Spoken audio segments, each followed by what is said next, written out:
All right. Okay. Sorry, everyone. Not sure what's going on here. We had an ad break popping up, and then it said another ad break starting. So let me see if I can just snooze it.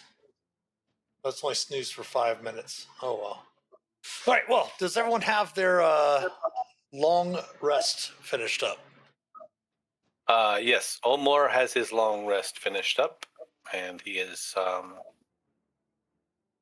got his bardic inspiration and his rage stacked and packed, ready to go, and he has starting inspiration, correct? Yes, everyone starts with inspiration if you did not have it from last week.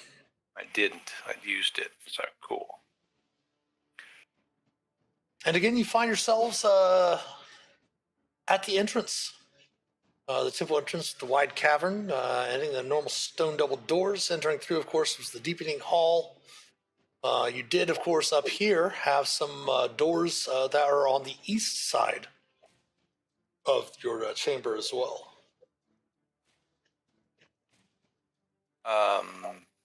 Where do you? I think where is? Where's the doors you were talking about? If you want to come Right down here. here, yep. And here. Oh, okay, gotcha. And then Okay, the rubble at the end, because you guys basically came in and immediately started heading to the left because you said, hey, let's go left. And of course, for Ulmor, left is right. Of course. Perfection. If you say your sword arm, he'll know what you're talking about.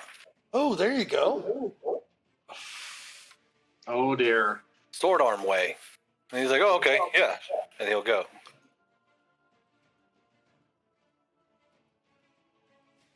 Assuming that he's, I guess he's probably right-handed. Maybe I'll just say he's right-handed. Could be left-handed. He could be very confused. Maybe he's ambidextrous. We don't know. He's swinging a two-handed sword, and you're telling him to take a sword hand. Yeah, exactly. Yeah, he's been swinging his staff, his spider staff, so he's like, staff hand? There you go. It's been so long since he used the sword, he doesn't remember which hand he uses it in.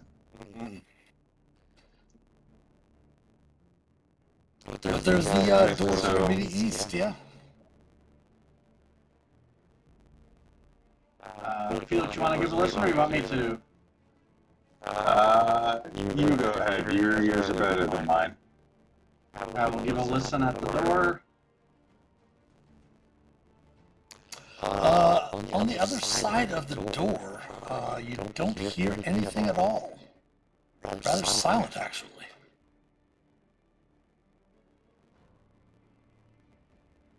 All right. Coast is clear. Everybody ready? Shae run up there? Yes, and I need to give her hit points back. Everyone do make sure to remove your temporary hit points as well. Wah! Right. Forgot about that part.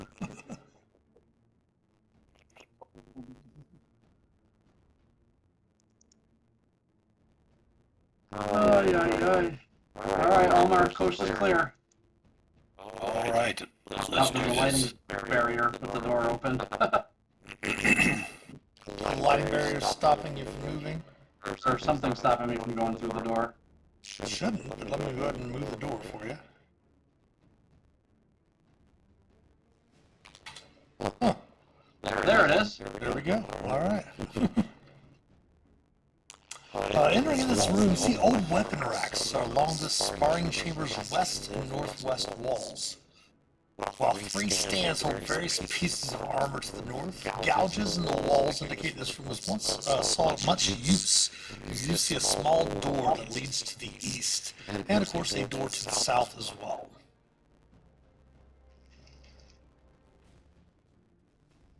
Ulmor walks in and sees all the weapons. He says, oh, now we're talking.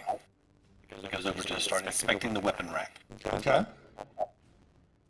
Go ahead and give me an investigation check. And I'm getting a little bit of feedback from you still, Design Lizard. Wow. All right, our ad break's kicking in. Two. And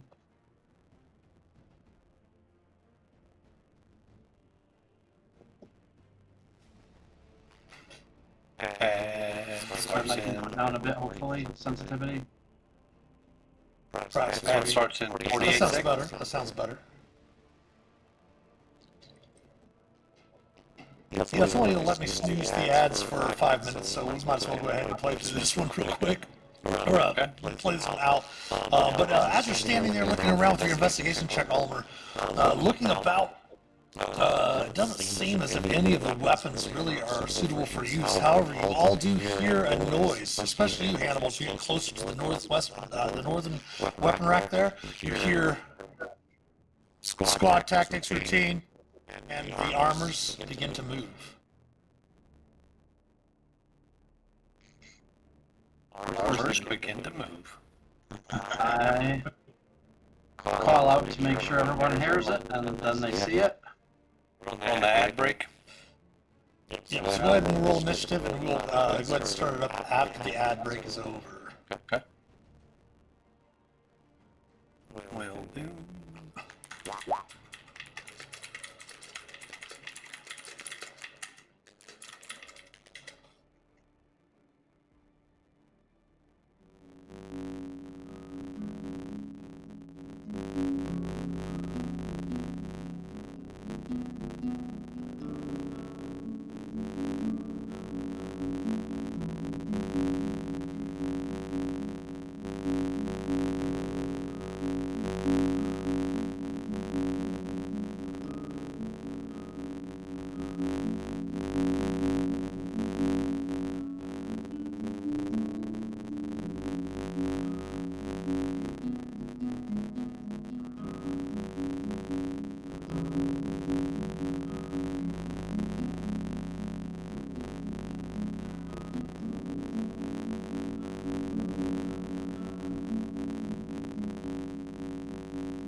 Alright, the ad breaks are times to us being live on Twitch via the OBS, so when the internet reset and we had to restart stream, that is one of the reasons why we had the ad break there. But it is initiative as whatever the sparring chamber was, there were some things that hadn't been activated in a while, and hearing that there were people here, you did note that the 3 armor pieces to the north did activate and start moving. Phelix, you are the first to react after Hannibal shouted it out.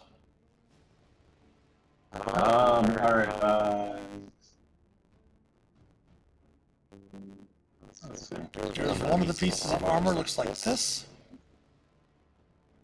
Wow. and the other pieces of armor look like this.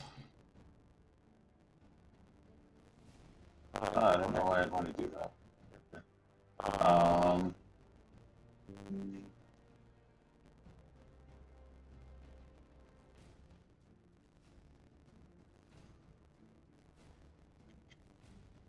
It's really spiky armor.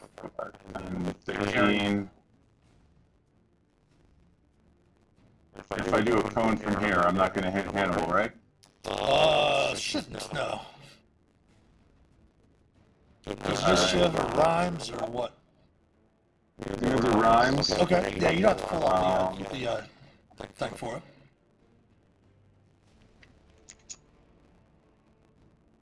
I think I want to switch it to lightning. Okay. Just so it's animated armor. Lightning makes sense, right? Sure. Alright, so I'll pop that in the chat.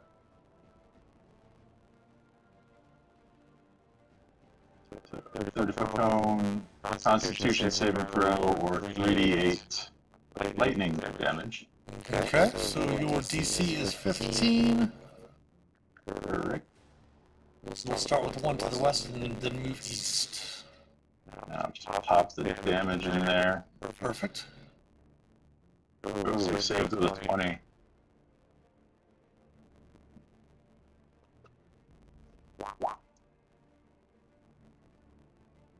Now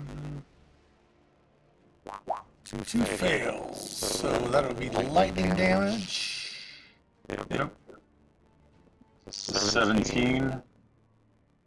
Yes, give me a second. I'm checking my stuff here real quick.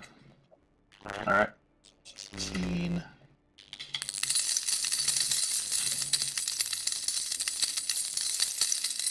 Sparkles, Mandy. Thank you for the bits. Very much appreciated. So far, so good. We just had an internet glitch when we started. Had to restart stream, but other than that, not so bad at all.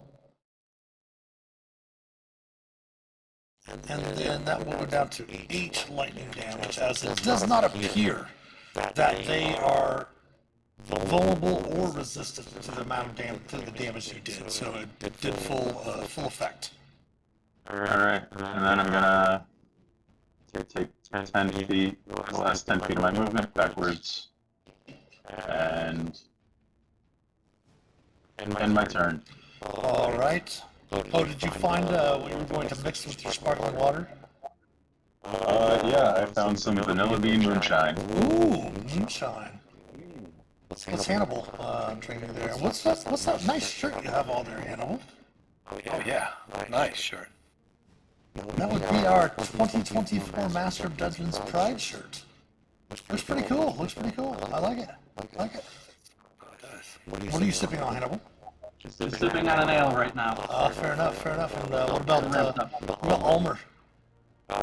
Since it's kind of a holiday, I'm having a bit of Scotch Talisker, if you will. Nice, nice. Yes, happy Father's Day to all the fathers out there as well. I am drinking the Ogre Milk Stout. Ooh, ogre milk stout. Yes, the Ogre Milk. That is the end of Phelix's turn. Hannibal, you are up. Oh boy! I'm gonna pop up. I'm going to swing at this one with you. That will miss. Swing second attack. That will hit. Attack swing. Alright.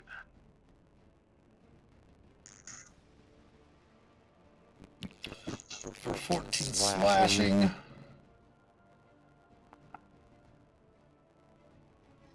Just double checking some things here and there. Perfect. Alright, and we'll take the 14 slashing without a problem. From your magical blade. And for your monk abilities. Yep, I'm going to do 2 unarmed strikes using a flurry of blows. And That strike will miss. That strike will miss. well then I'm not gonna do a stunning strike and I'll take a key point back. Okay. Alright. That brings My turn. to Shaelrun. Oops. No one's taking any damage. Oh, and by the way, for those watching also, if you haven't watched the stream before, Shaelrun is the NPC cleric that is running with them. She is a Twilight Domain cleric representing our good friend Otter, who had to bow out at the beginning of the campaign. So Shaelrun replaced Pollock, our former Turtle Twilight Domain cleric. She is just going to go ahead and cast, test their necromantic resistances and try to cast for Toll the Dead on the center armor. Actually, she'll cast the one right there by Hannibal on the helm. Tiffany gets wisdom saving throw. Her DC is also 15. It will fail. Nice. But you will note that the creature is immune to necrotic damage. She says a few choice words in Elvish, and moves, and Ulmor's up next. Alright. Ulmor immediately runs up, raging as he goes, yelling a battle cry of Neverwinter never dies, and swings his spider staff, Okay. attacking recklessly at this guy. Okay. That will give you advantage. Let me see, I got a couple of rage on him. There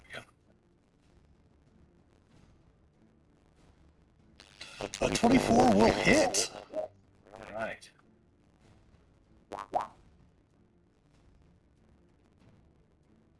And you do note that the creature is immune to your poison damage as well. Alright. And, once I hit him, I'll go ahead and post up right next to him, just to square up, right beside Hannibal. Okay. The creature's up.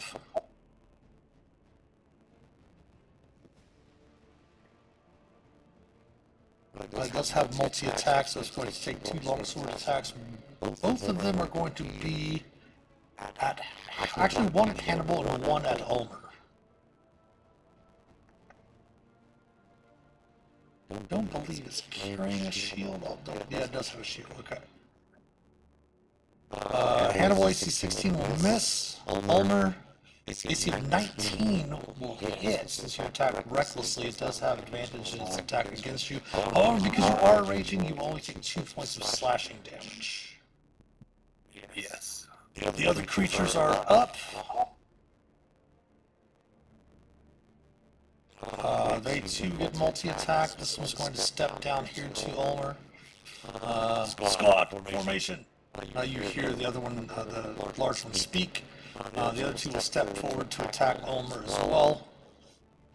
AC of 15 will miss, but an AC of 22 will hit for 3 bludgeoning, Ulmor.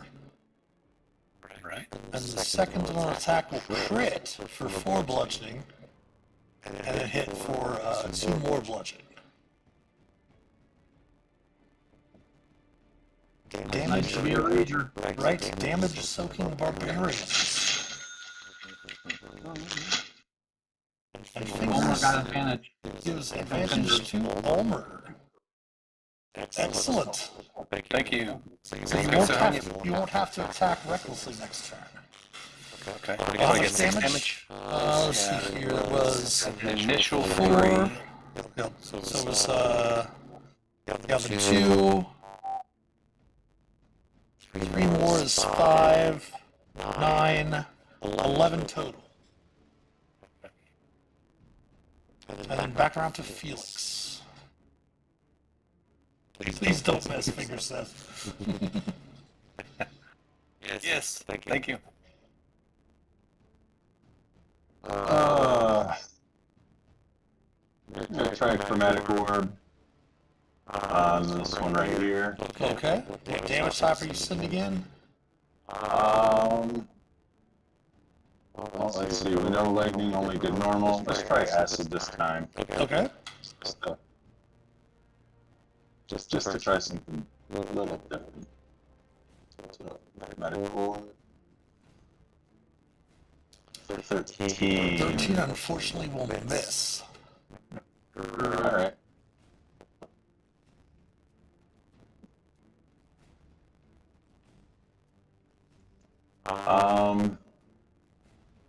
That's not gonna do any good. Alright, that'll end my turn. Hannibal, back to you. Alright, well I think I'm stuck with this special looking one in front of me, so I'm going to give it 2 swings with you. First up, baseball style. That will hit. Then coming through with a tennis backswing. That will hit. And that will finish it off. Alright. I will skip up 5 feet, and I will take 2 unarmed strikes on this fool here. Okay. Woo-hoo! That will crit. And one more. 3 out of 4 ain't bad for the crit, so. That will miss. Wah wah. Knock down a key point.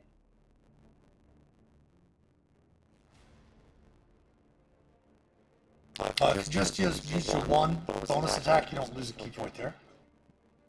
What's that? Since you just attacked once with your honor, okay, there's your, never mind. My apologies, I see you took the second, gotcha. Yep. Alright, that brings us to Shaelrin. She'll try another Toll the Dead on these creatures to see if the animated armors also have the same resistances. The one on the north, attempting its wisdom save, DC 15. It will fail. Yeah, -3. And they are not immune to necrotic damage, the animated armors, so that one is going to die. She's going to whisper to Phelix. She finally killed something with a Toll the Dead. And it only took 7 levels. Ulmor, you're up. All right. He steps back and he grabs a 2-handed swing. One-handed because you have your shield. Okay, yeah. One-handed. 2-handed style with spinning around with his shield. He's going to swing and try to knock this one out of the park. 26 because of the advantage redeemed by fingers will indeed strike true. For 11 points, as you note that these creatures are also immune to poison as well. All right. And looks down at his shield, thinking he could smack him around with it a little bit, but then thinks, well, no, he'll just keep where he is, because if he knocks him back, it's not going to do much good, except for Hannibal won't be able to hit him unless he moves. So he's good. Now, I will let you know something here, too. There was a ruling by Jeremy Crawford that was considered sage advice, that you have to make an attack before you use your shield mastery ability as your bonus action. I completely disagree with that, because the whole intent of the feat is to use your shield bash to try to bash them and then attack them. Right? Okay. So keep in mind, if you want to use your bonus action later on to shield bash them to try to knock them prone, Okay. you can attempt that before, as long as you have to do the attack action afterwards, though. No doubt. Okay. Because you have to use the attack action, so because like your shield thing here says, if you take the attack action on your turn, you can use a bonus action to try to shove a creature, but it's not like Magic the Gathering where you have, certain things happen before. You basically just say, I declare my attack action. Okay? And then you're going to take your bonus action, and then you go ahead and take your attack from that attack action afterwards. At least that's how I've always ruled it. He came out a couple of years ago and said it was a little different, but it is sage advice, so we don't have to use it, obviously, even though for those watching, we are playing Adventurers League rules here and there. So, yes, that is true. The animated armor is up, so we will try to kill Ulmor. Good point, fingers. 2 slams at Ulmor. That for 4 bludgeoning will hit. That one will miss, since she did not have to attack recklessly that turn. Top of the round. Phelix. Well, seeing as necrotic worked on the other one, let's try a chill touch. And miss. That will unfortunately miss, as they seem to be made of plate armor. Hannibal, back to you.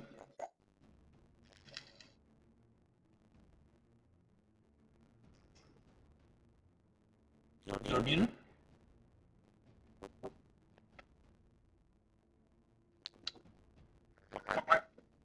Sorry, I got a lot of traffic going by. I've been muting. No worries. Come right down on his head like a cartoon character with you. That will hit, and that will finish it off, taking you out of combat.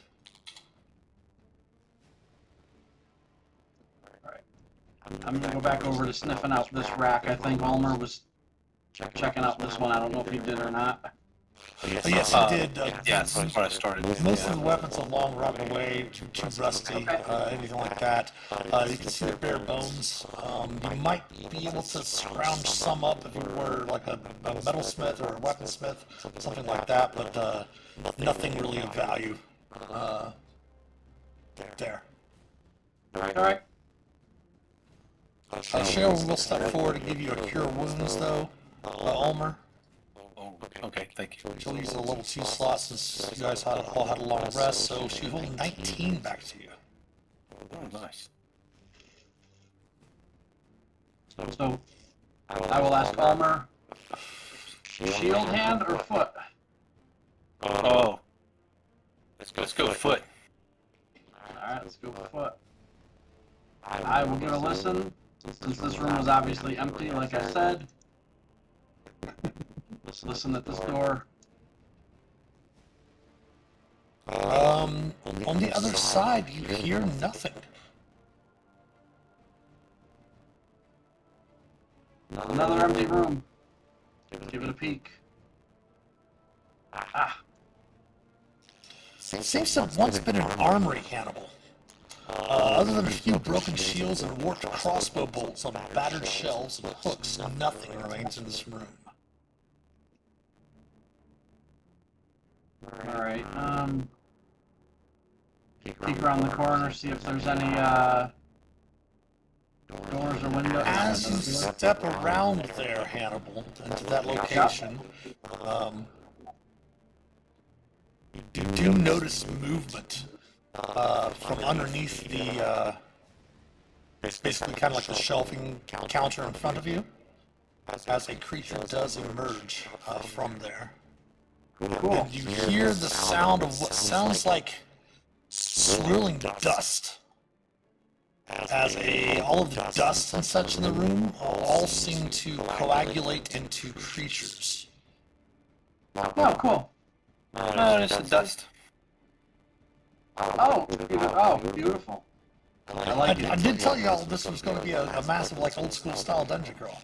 It is initiative. Okay. It's like playing in middle school, right? Right, Ulmor? Yeah. Old school dungeon crawl. Spent hours drawing out this map. Come on, guys. Right? Graph paper. On graph paper. I got a few of those maps hanging around. Ulmor's looking around for a broom. I'm gonna do this. There we go.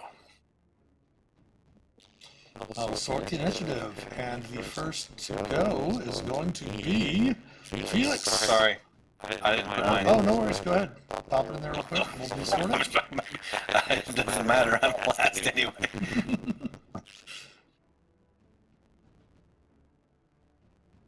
I'm still looking for a broom, apparently.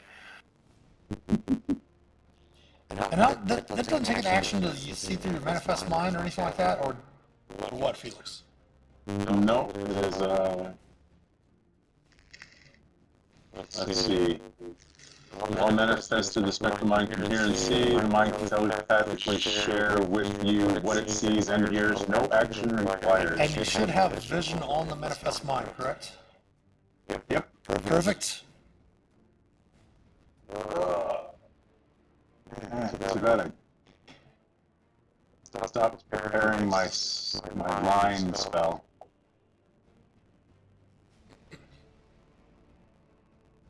Oh, that's right. You used the lightning bolt scroll last week, didn't you? Yeah.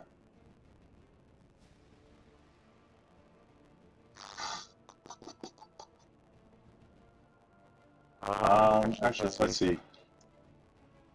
Can you Actually, I'm gonna move my manifest mind out just to see what I can see without it. Okay. I'm gonna move to here. Okay. Target this one. Okay.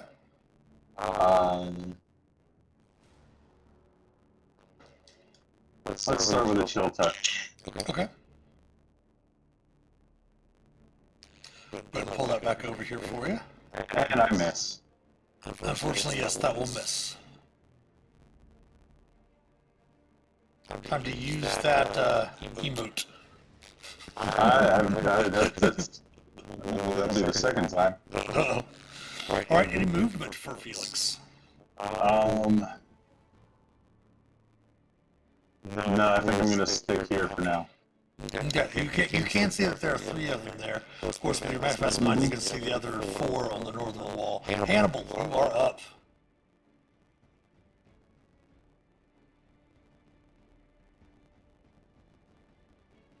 That will provoke some attacks of opportunity.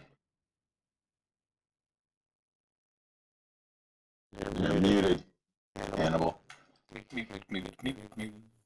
Today's drive fast and loud by my window day up here in the beautiful country. So yeah, I'll draw those 1 attack or 2. It'd be 2, yeah. You were right here. Yes, I'll draw 2.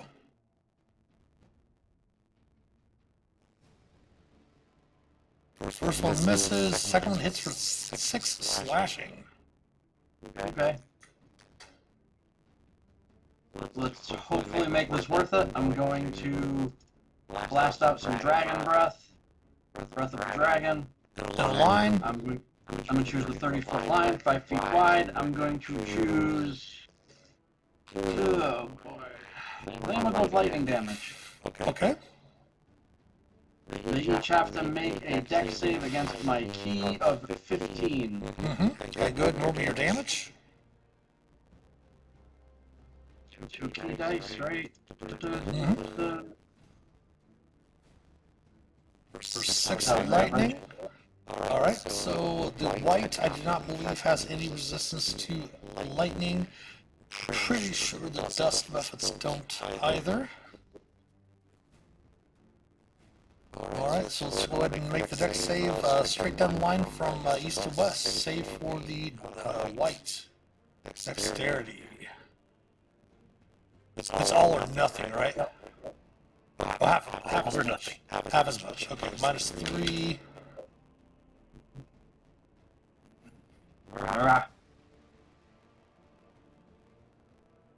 That will fail. Just check, make your checks real quick, and then we'll take the damage off. That will fail. And finally, that will fail. So we'll all take 6.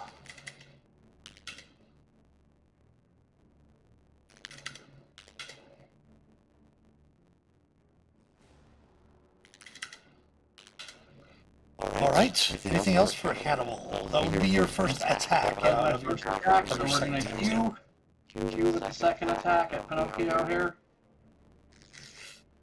That will hit. Nice.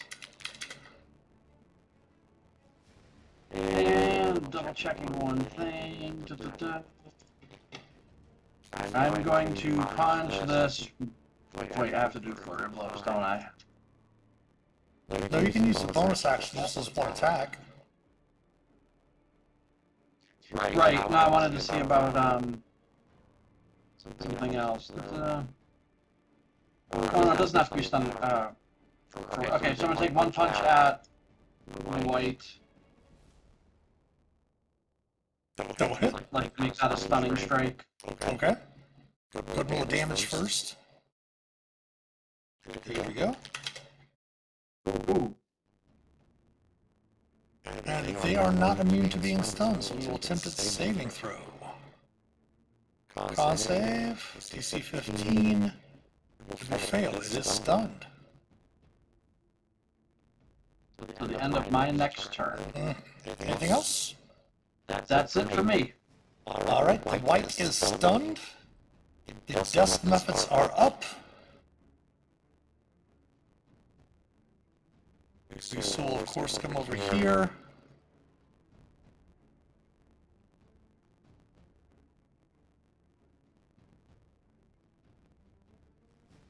This one's going to fly over to here.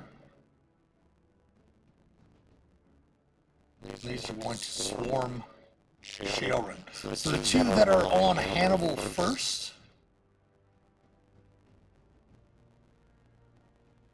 will miss. And then the other one is going to attempt,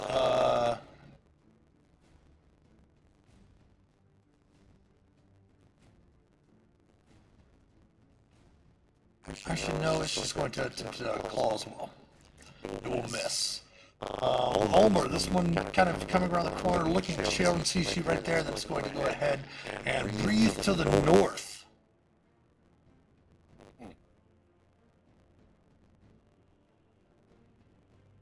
This is a 15-foot cone. So it's going to hit you and it's going to hit Phelix. Should not be a problem, but we will see.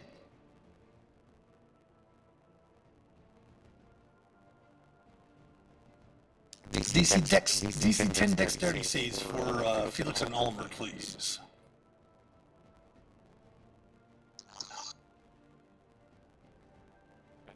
Phelix is blinded. Oh no. Which isn't really going to be too harmful, to be honest, because of your manifest mind, Phelix, because of the telepathic connection you have with it, so it's probably not going to be too bad of a problem. And the one that is down here will claw at Ulmor as well, hitting for 4 slashing since he's not raised yet. And then there's the 2 down by Shae, missing and missing. Shae, it's up. I believe she has the spell, but I'm going to have to take a few moments here to open her character sheet.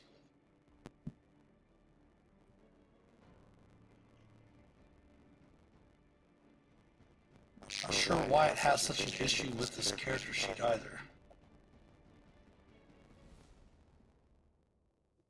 It takes a while to load it. Yeah, when it loads that, it gives that's what calls it a lag in the Roll20 room for some reason, especially on your character sheet.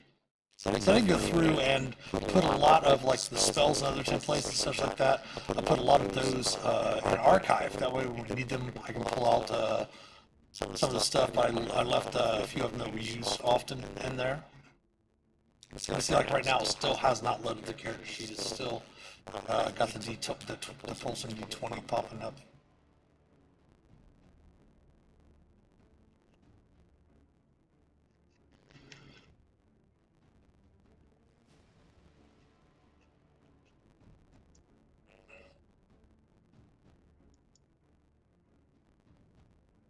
Wow. Well, it's still hasn't loaded. I'm pretty sure she has it. I'm just going to close it down. She's going to use Word of Radiance, basically, which will hit all 4 of them around her. It is 2d6. Word of Radiance, I believe, is 2d6 radiant damage.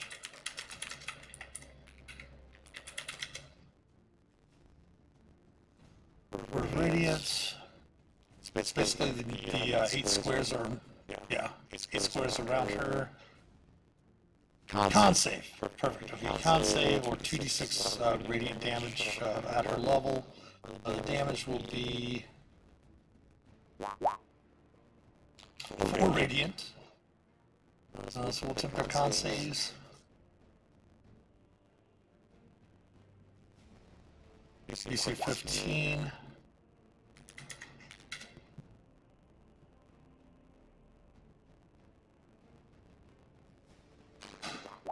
Oh, wow. Nice.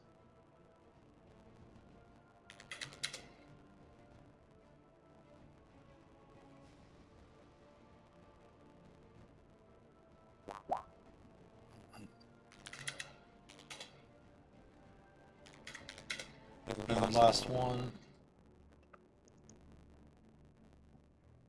Nice. Alright, time to start turn, Ulmor. All right. I've gotten a little damage. First thing he does is he gets pissed off and he rages and starts swinging his staff. The one right below him. Okay. 17 will hit. That will kill that one. However, when it dies, First. I need for you and Shae to give me a DC 15 Constitution saving throw. Sorry, D10. DC 10 con save.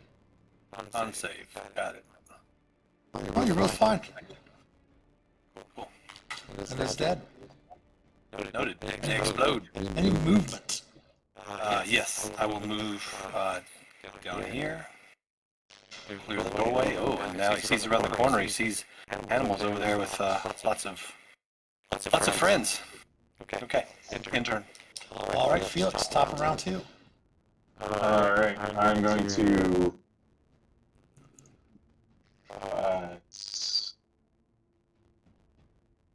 let's use a chromatic orb. And use it on... let's go with this one next to Ulmor. Okay.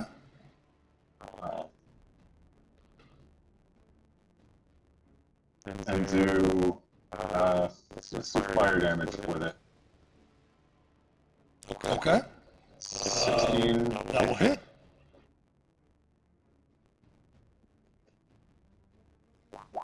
Uh, 13 fire damage. And that will kill it.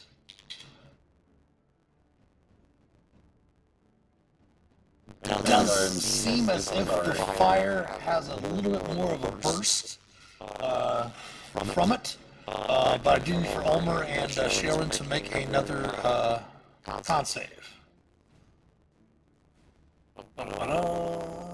Rolling. Nice. All right. Any movement, Phelix?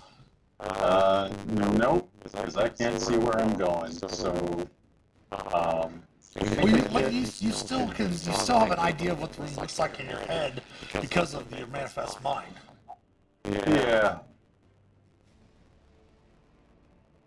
But yeah, if you want to stay outside, that's totally fine. That brings us to Hannibal then.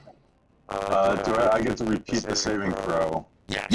Go ahead. for the breath, so, try that. There you go. You're not blind. And go ahead, Hannibal. Alrighty, not muted, rock and roll. I'm going to hew after this one to my south. That will hit. Nice. It is still standing. This is gonna be dumb. I'm gonna hew at this one. Okay. That will hit. It is still standing. Then I'm going to flurry of blows. First punch at the one to my south. All right. That will hit. Nice. That will kill that one. Nope, that will kill it. It had 4 hit points. But give me a dexterity saving throw for its blind approach. Its death first. I'm sorry, con saving throw. I was double checking. I was like, dex save. Alright. Oh, you made it. You're good. Alright, I'm gonna punch this one to my south. That will hit. And that will finish that one off. Give me another con save. DC 10. Absolutely. Not a problem. You are good to go. This one's stunned, so I'm just gonna skirt over here and get ready to fight with a couple of these. Alright, end of turn? Yep, stunned at the end of my unstunned at the end of my turn. Yep, it is now unstunned. It is up. Grr. It was going to move over here to follow you. It does have multi-attack as well. First thing it's going to do, I do not believe they have shields. They do not, so it's going to attack once with his longsword. 18, does that miss Hannibal, doesn't it? 18's my AC. So 7 slashing there.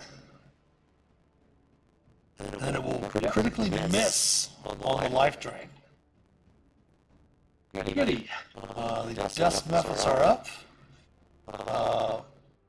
This one down here is going to use its blinding breath on the Ulmor and Shae.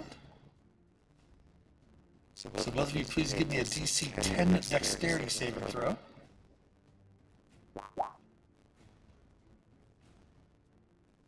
No problem. This one's just going to attack. No, it's going to go ahead and do its breath weapon as well.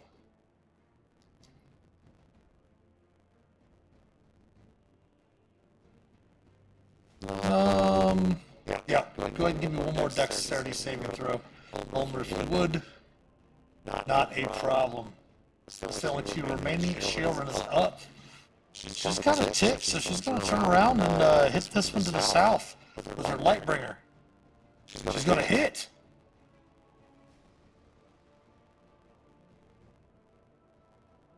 She's going to do 1 bludgeoning damage.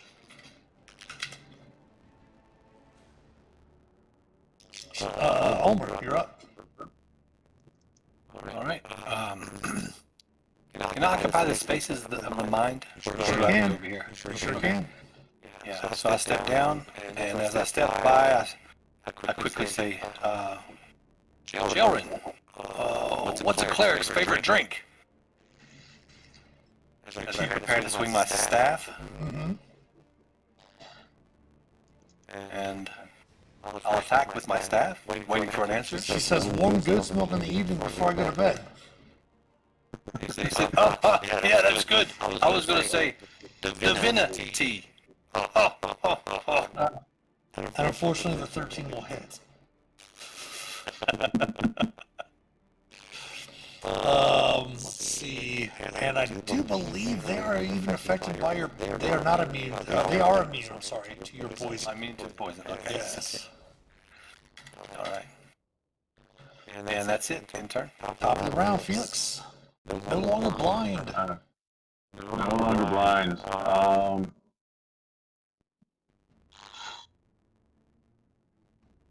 I think I'm gonna hit the one that Ulmor just hit with a chill touch. Okay. Try and finish it off.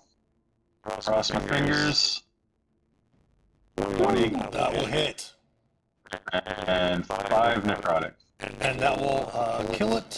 So I need for Ulmor, Hannibal, and Shae to give me a con save, since you're all within 5 feet of it. Sorry. Thanks, Felix. They have to go down. The creatures have to fall. So I mean, you got to take them out. Everyone's good. No problem. Any movement, or you're good to go where you're at? I think I'll enter the room now. Go here. Okay. Should be able to give you some sight on the white, right? Oh yeah. Oh yeah. I don't know. It's hard to tell. Yes. So brave. I'll move the manifest mind too. Okay. That brings us to Hannibal. Right, I'm going to take a hue at the white. That will hit. Yay! Nice. Can I do the bonus action thing where I take my two punches at this, or one punch and then one Yeah, punch that's at fine. this? Sure. Alright, so we're going to do another flurry of blows. Said I wasn't gonna, but I am. I'm going to... Blasphemer! Miss. Miss. Whiff. Whiff. Alright, then I'm just going to hue at it. Whiff. Getting really angry. I'm going to run all the way around it. That's Back what, to where I was. that's what the dice gods give you for crying, saying you're not going to flurry of blows. Wow. Alright, that's my turn. All right. The white is Some of the up. rest of them. Oh, you did move down here, though? Oh, you just made a circle. Okay, gotcha. So it is up. It's going to life drain you and longsword you. A 14 will miss. longsword will miss. That brings us to the dust method that is remaining. Check its recharge. We do not have the recharge down there, so we'll just roll it up here. 6, nope, it does not recharge its breath weapon. So it is going to take a claw attack at Shae. Missing. Because you guys gave her a nice breastplate and shield. Shae is up.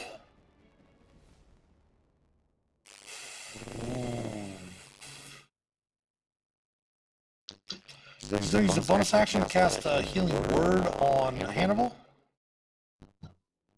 At level 3. For 12 points back, Hannibal. Thank you. And then she is going to toll the dead on the method to the south. Oof.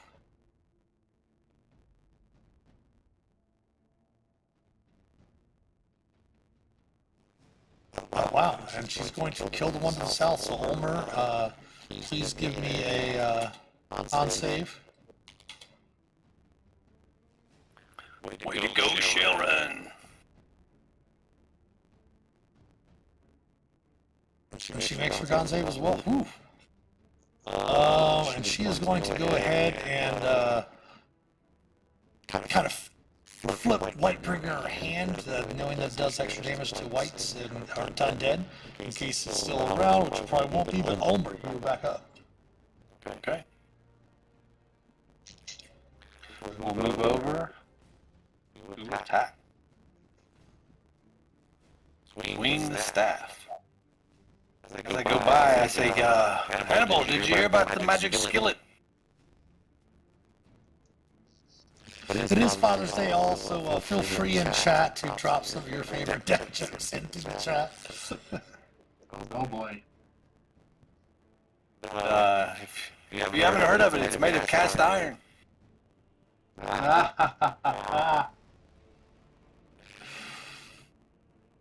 Cast iron. That Magic skillet. 14 actually hits on the numbers, and you are able to finish it off, Ulmor. Get off my kill, you bum. Hey. Well, it can count as yours later.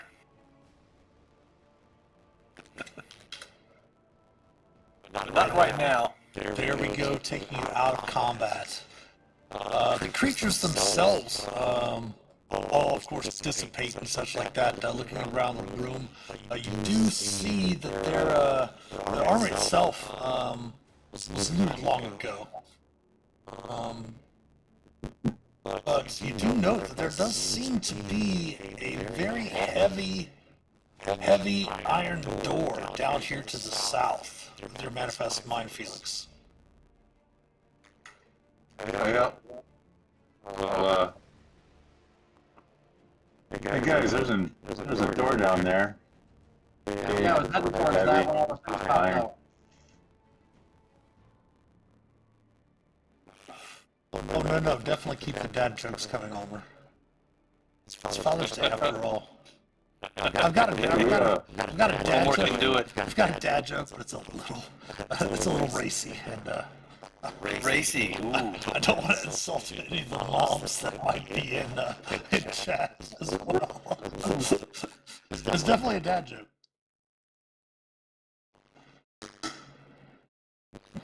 Ulmor's dad jokes are terrible, so he has, you know.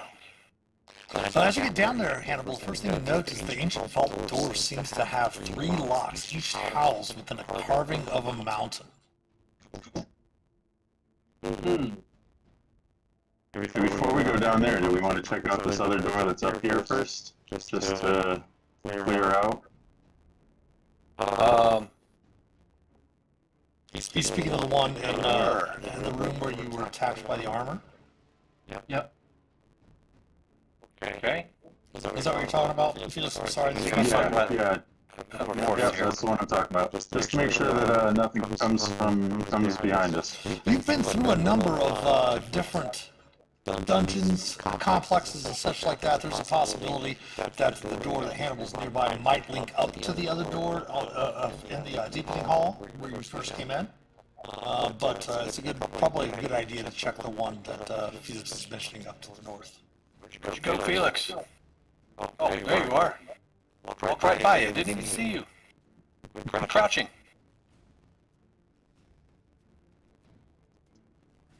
Let's check out this door, Hannibal. I'll give a listen since I've been doing really good. Oh, you can give a listen this time. Oh, I just opened. Ulmor just opens it. He says he just go check it and opens it. Check out this door, Hannibal. Oh, okay. What's inside? It seems to be a bedroom. Very similar to the other ones on the other side of the complex that contains a stone desk, a stone bed, and a metal display holding a single battered great axe on the wall. Or looks at the great axe and phrasing it. Battered. This weapon has been well used. Oh, the head of the great axe seems to be very well battered, but the haft itself is just in immaculate condition. It looks beautiful. Hannibal, check this out. Have any dwarvish special significance? It doesn't have any dwarvish runes on there, but it does have dwarvish. It does appear to be a dwarvish design. Alright, is there anything else we learned by making any checks? I can investigate, stonework. Anything else that you might have besides your skills or whatever? If it's... does Arcana, or would Arcana read it as magical?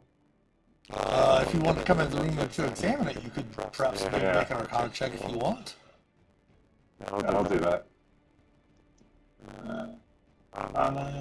24. There is definitely a possibility that the weapon could be magical, especially with the amount of damage that the battering the head of the great axe seems to have taken, but the haft just looks immaculate.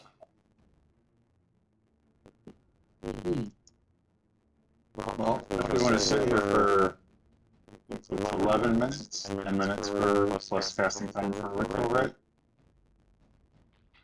Yep. Or is it half an hour? I So forget. it's 10 minutes, so it'd be just an action. It'd be basically 10 minutes in an action. Well, casting time's a minute, so 11 minutes to sit here and identify it. Oh, identify. Okay. Yeah. Sure. Okay, great. If you want to do that, give me 1 second. Play some music and tell more jokes. After 10 minutes, not a problem with your ritual casting of that. And actually, the battle axe itself is not magical, but the haft, the shaft of the great axe is.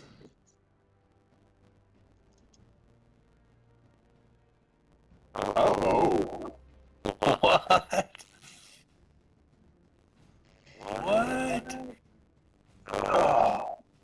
That's a weird thing to make into the haft of an axe. Right? Yeah.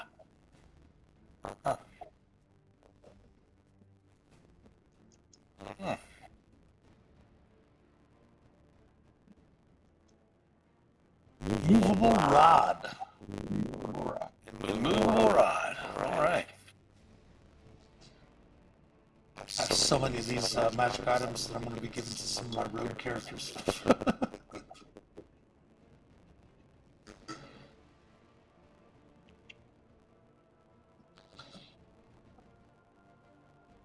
Alright.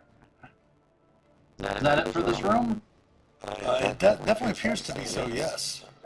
I was asking the party, but okay. Okay.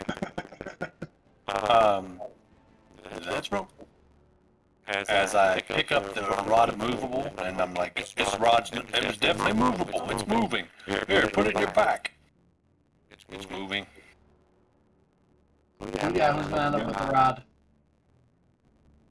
Again, for those watching, we are playing Adventurers League rules before the purpose of the adventure itself, since their characters, they're only playing their characters in this hardcover before doing anything else with them. We're just having one instance of each item appear, and then anything that is duplicated, they'll duplicate at the end of the conclusion of the hardcover.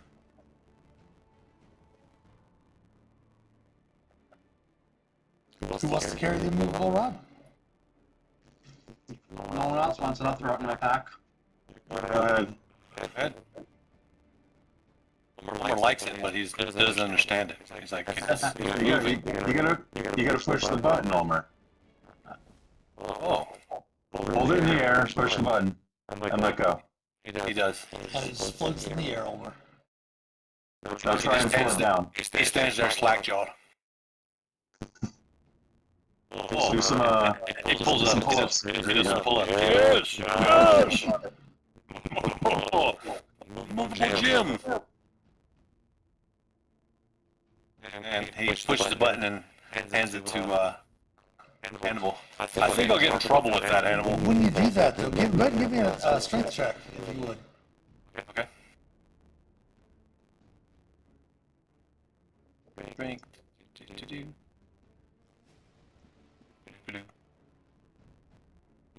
Yeah, it does not budge. Does not budge. Ooh. Okay. Hmm. Well, so it stays in the midair. Mm-hmm. And you can easily make your way, you can push the button again, of course. It does. I broke it already. Oh no. Push it again. And it does release, of course, yes. Okay. There you go, Hannibal. That thing seems like trouble for me. I like it though. Can I borrow it? Of course. Okay. Let's go to the bottom. This way. And as I mentioned before, there does appear to be 3 locks on this door. Go ahead and give me an investigation check if you want, while you're checking it out.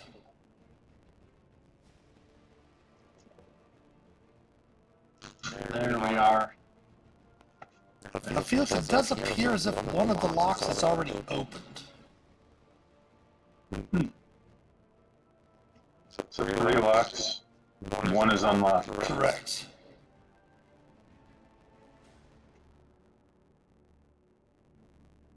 They are definitely caked with dust.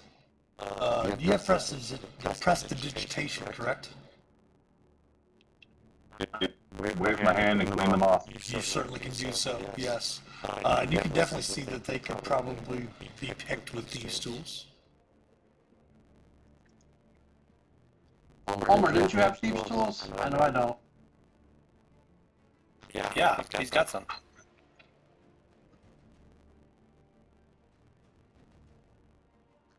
Yep. Shae, I'm gonna give you guidance. Okay. So again, using the Rule 20 character sheet, just go over to your tools. You should see Thieves Tools underneath your stats, and it should say Query. So when you click on that, it'll ask you which stat, use your dexterity. Okay.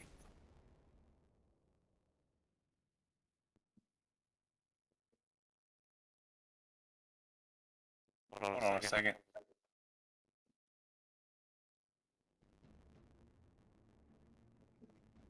They're not in my tools. I had them in my inventory, but I didn't. You put them in your No, I had them in my item list. I don't think he's proficient with them. I think he just has them. Oh, well, Felix is proficient with all them. trades. Oh, yeah. Jack of all trades. Gotcha. That's not a problem. Do you want Felix to do it since Felix is proficient with Thieves Tools? Yes, yeah, he should try it. Alright. Being an urchin. So yeah, she'll give guidance to you then. Okay. Use tools. And then guidance is a D4? D4, correct? No. 18 is your DC. You do hear the tumblers of the second lock rumble and click and are unlocked so far. Yes, we do have an ad break incoming, so before we make that last check for the third lock, we'll go ahead and take a short little break right here, and we will come back on the other side of the ad break, so stick around. We'll be back in a few.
Alright, back on this side of the ad break.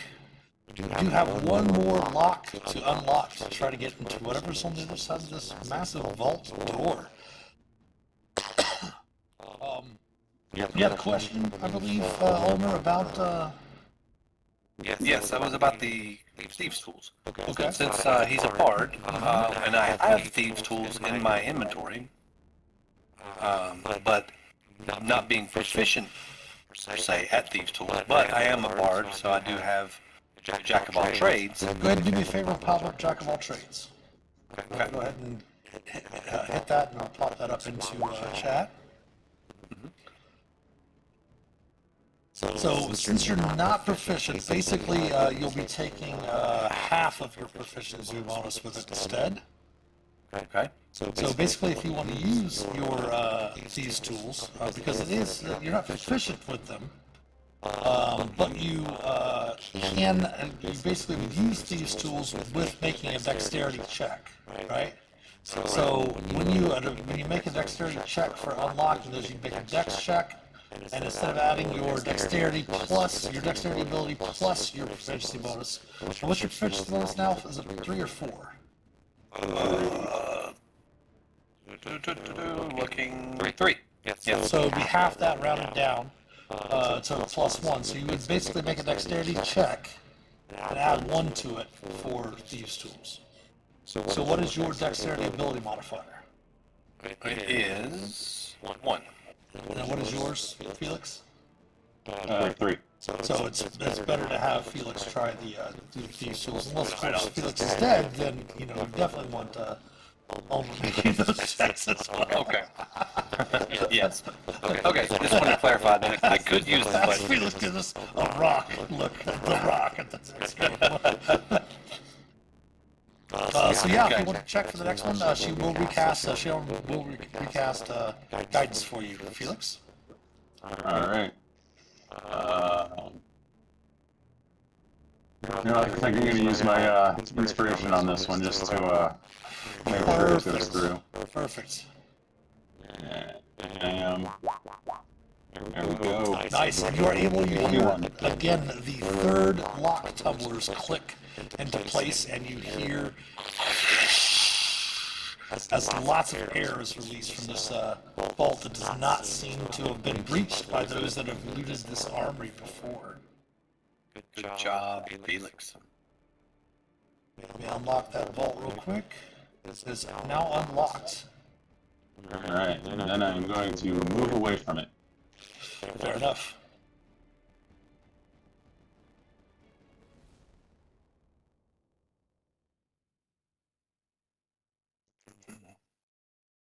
Why do wizards like Fireball so much, Johnston?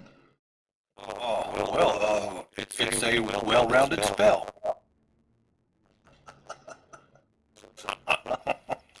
Oh, have a Father's Day again to all those watching.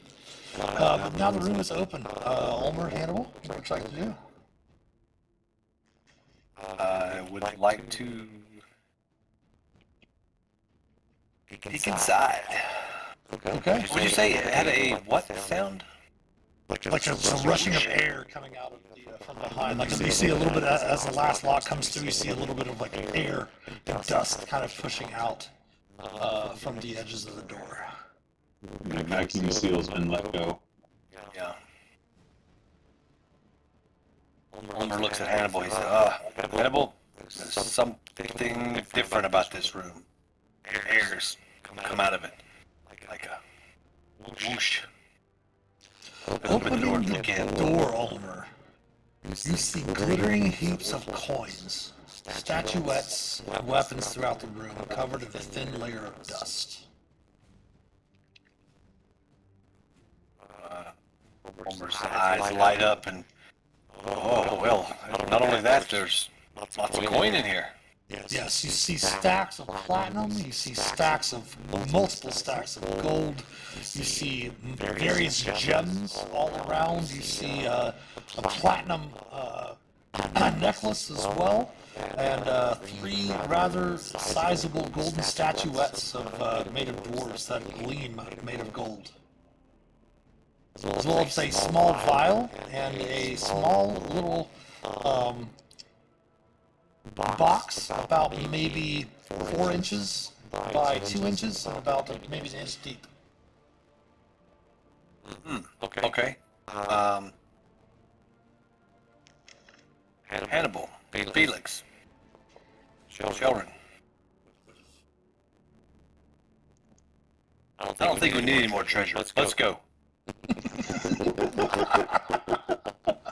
Oh. And Sheldon walks in, and Hannibal and Ulmor does too. To the south of the room, Hannibal, you do note that there is some sort of collapse with a chamber beyond it. It would take some time to clear the rubble, however. I'd point that out. Ask them what they think. I think we should collect the coin first, Sheldon says. Okay, if you think we need more, Did you two switch personalities? When did? Right? Right? Anyway, Friday. whoever is recording the treasure, the hoard here consists of 510 platinum pieces, 1,250 gold pieces, 12 small gems of various kinds worth 100 gold pieces each. You note that the platinum necklace is actually a platinum holy symbol of Dumathoin.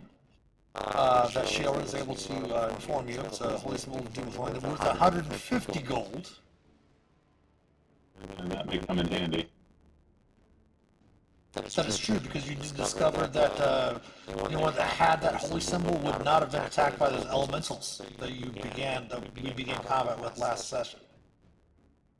And the 3 golden statuettes of dwarven warriors are worth 400 gold each. 400 each. And there are 3 of them. How many? Sorry. 3.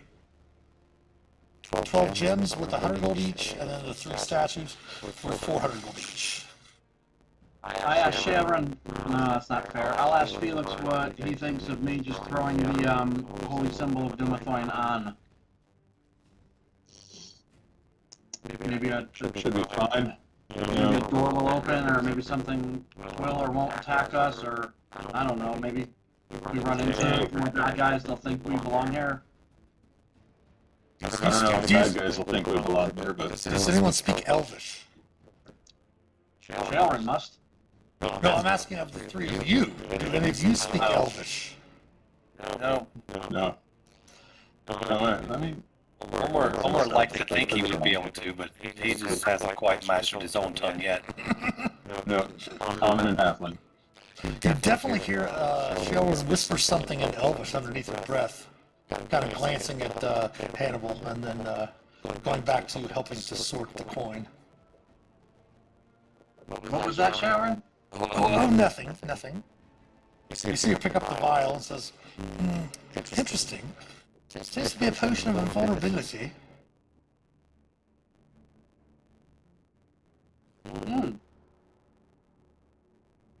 Vulnerability? What? What is that? And she explains to you what is there in the handout. For 1 minute after you drink this potion, you have resistance to all damage. Oh, that sounds like fun. Who wants that? I'll take it. You don't take it. No, you could. Ulmor, you could grab it. I'll take it. My strength comes from within. Ah, how very noble of you. Mine comes from what I drink. Wouldn't have it any other way. But Phelix, the box does seem to have some arcane, just really more arcane decoration, not any specific symbols or anything like that relating to like spells or summoning or like that. But they do have like some arcane decoration on the outside of the small box. Do you do an Arcana check on it? If you want. 10. It's a very, very beautiful looking box. Again, as I mentioned, about an inch deep, about 4 inches in length, about 2 inches in width.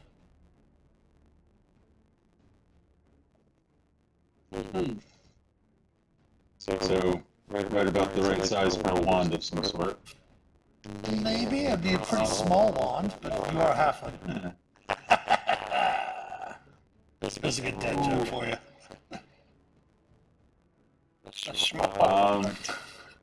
But opening up, however, you do note that there are a couple of pair of lenses inside of it.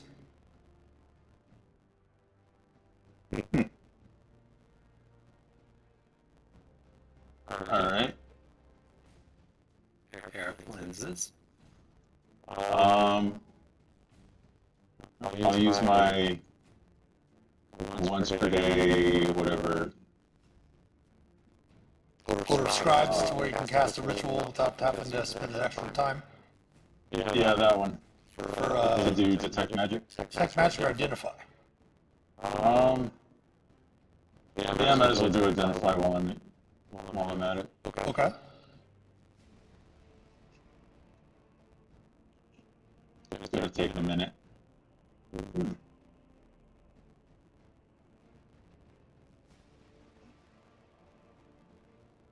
Eyes of minute seeing. Switch lenses over the eyes. While wearing them, you can see much better than normal, up to a range of 1 foot. Advantage on intelligence investigation checks that rely on sight while searching an area or studying an object within that range. That's pretty close.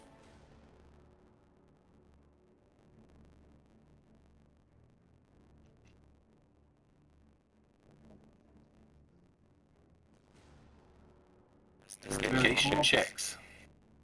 Nice. So what do we think about this tunnel? Leave it alone? Come back to it? Are we gonna come back? Come back? Well, I can send my mind, my manifested mind through this. To be honest, the width, you can see the width of it from where you're at, though. You could actually probably squeeze through there yourself, Felix, but you could definitely send a mine through there. But you definitely, from the collapsed tunnel and such, you do know that there's a narrow passage between the area that a small or smaller creature could traverse normally. You'd have to spend a number of hours clearing the space for Hannibal or Shae or Ulmor to make it through, however. Okay. Don't have move earth or anything like that, so. Go for it, Felix. I'll tie a rope to your neck, Yeah, and you then can. when you get any trouble, we'll pull you back out. How's that? Not the net. I mean, tie a rope to you around your arm, body. Sound good? Fine. How about we do this? How about I go ahead and let, I was going to say Felix know. Okay, fair enough, fair enough. You rope up these. Most of the spawns collapsed long ago, forming a narrow passage to the earth, to the area beyond, which is back into the vault. You do notice the stone bed draped with furs is the only furnishings here that survived the collapse of the ceiling and the walls all around it. And again, you do note that there is a door to the north. Alright, is the door locked? I'll test it to see if it's locked. The door itself is not locked. Go ahead and give me a sleight of hand check, though, or a stealth check, your choice. That's basically the same thing, so. Okay. 17. You're able to kind of mess with the handle a bit, and you can tell it is not locked. Alright. To slowly open the door to what I can see beyond. And pray that it's not just a latrine. Alright, as you open the door, just don't move tokens, don't anyone do anything, okay? You note that the walls of this room are carved with images of dwarven miners kneeling in pious reflection. 3 statues of humans kneel in the room's corners. An altar against the room's east wall, studded with sockets, as though for gemstones. The door that you open to the south, of course, leads into this room here. Studying the sockets carefully is a pensive woman with snakes for hair. She short rock-like creature next to her takes notes on a stone stylus on a stone slab. I almost thought you said a woman with snakes for hair. Yes, I did say it's a woman with snakes for hair. It's Father's Day, not April Fool's. Oh boy. As the door opens,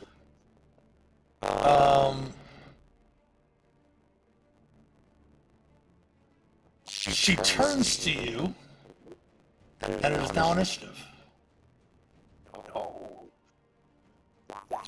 Perfect. Okay.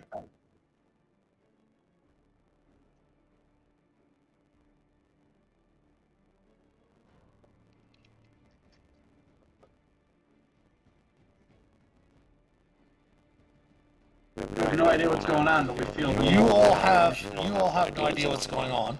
Luckily, it looks like Phelix rolled very, very high, so you might hear something next. Nat 20 on that initiative check.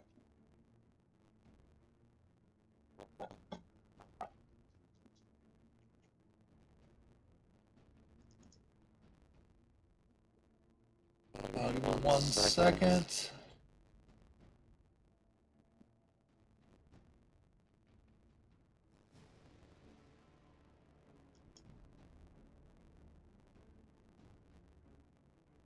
I think we have everyone in the initiative. Felix, you are the first to react as you see the woman with snakes for hair turn in your direction as the stone creature there as well kind of turns to defend her. What would you like to do? Alright. I am going to duck around this corner. Move. Oh no. You know what? No. First, I'm going to move the manifest mind into the room. Okay. Then I'm going to close the door. Okay. And then duck around the corner. Tell everyone what I've seen. There's a snake-haired woman and a stone thing. Really quick, everyone give me a history check. This is outside of initiative. Everyone give me a history check. Oof. Nope. We'll even make one for Shae as well. Oh wow, Ulmor and Hannibal. What he described quickly sounds like a Medusa. Can't really say anything about that right now, but that was just really quick. Felix, go ahead and take the rest of your turn. Alright, and for the rest of my turn, I'm going to cast Fireball through the Manifest Mind in the room. Okay.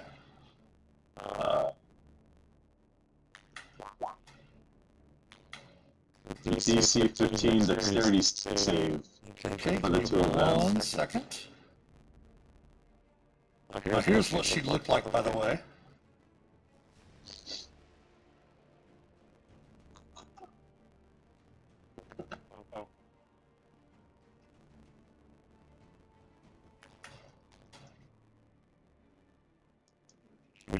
I do have token actions on these tokens. I just need to. Here's what the other creature looked like for you, also, Felix. Fielder. Which you might know as the player, but your character has not encountered them yet. Yeah, no. Pretty much recognized it from the token. And Fingers is going to give disadvantage to the Medusa's saving throw. All right. So let's double check to see if they have any resistances to fire or anything like that. So no. Okay, perfect. So we will roll for the Medusa first with her dexterity saving throw at disadvantage. She is going to fail, taking 27 fire. And we will roll for the stone creature as well. Will fail also, taking 27 fire. Alright, anything else, Phelix? Let's see. So that was 10 feet of movement. I'm gonna 1, 2. As you come around the corner, you see Ulmor blocking your path. With a rope in hand, ready to pull and jerk on the rope. Let's go, Phelix. Alright, so. Yep, told him what I saw. Cast fireball. Came around the corner. That's me. That's me done. Alright, Ulmor, you are up. Okay. Well, I see him come up, and Felix's face is just white. Not sure what it was, but from what he described, it was a Medusa. Give me a simple sentence, Ulmor, since you have an idea of what that creature might be. I say, Phelix, let's get the fuck out of here. That thing is very dangerous. Let's not go over there. You can't face it alone. And then I move out of the way a little bit and let Phelix come up with me. Well, he didn't have any more movement. Okay. You're still on That was initiative. the end of mine. Yeah, you're still on initiative right now. Okay. Yeah, that's right. So I go ahead and I'll move back a little bit. I guess I can stand here. Looks like I can. Yeah, because I can't get through here, correct? Yeah, it's going to take about 8 hours to clear enough space for medium creatures to get through. No, I'll wait till my turn. Well, let's see. Since he comes up and he's white and he's stricken, if he doesn't resist, I'll just kind of grab Phelix, just kind of pick him up and kind of tuck him up under with my staff there, and just kind of, and I move up here with him in tow.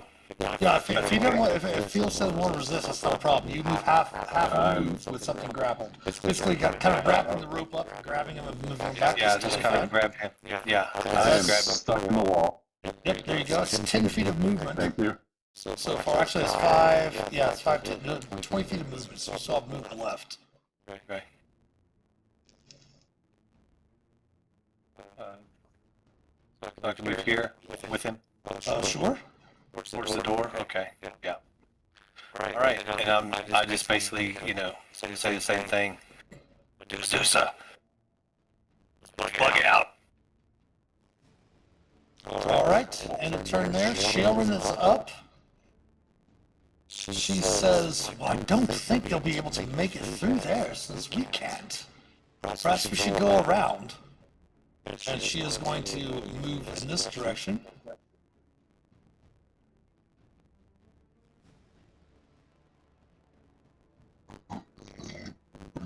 There.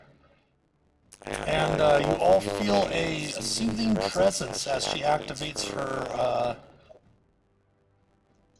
quiet sanctuary.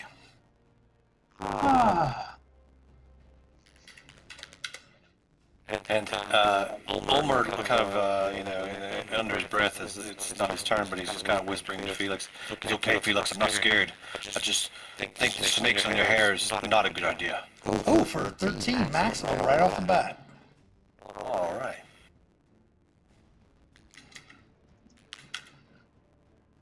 And that brings us to Hannibal. So, That's the turn. If I look at Ulmor, I say, I guess so we're running. 5, 10. Sorry, that was open, yes. I'm going to close the door and put the immovable rod on it so there's not 20, 25, 30, 35, 40, 45, 50 with my super dope. That would have been a really cool action to do, except for the fact that you guys taught Ulmor how to use the immovable rod and he's now carrying it. It's outside the door. I mage hand it. Depends on which way the door opens.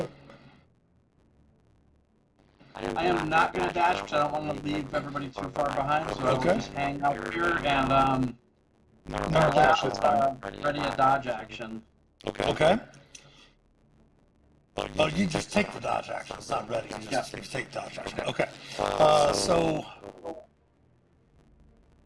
Okay, no perception checks there. Can't really hear anything, so. I can. But yeah, you hear her whisper or yell something to the creature, the boulder, and it seems to start moving in the direction of your manifested mind.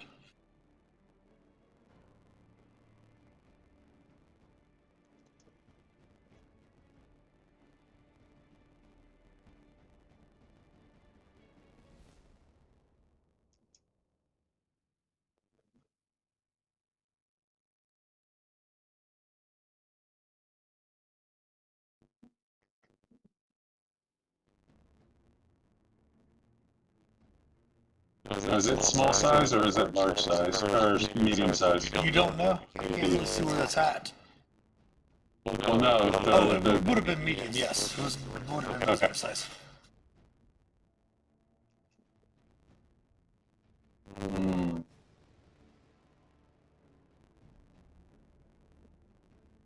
And you do note Ulmor and Phelix that are still in the room there in the vault.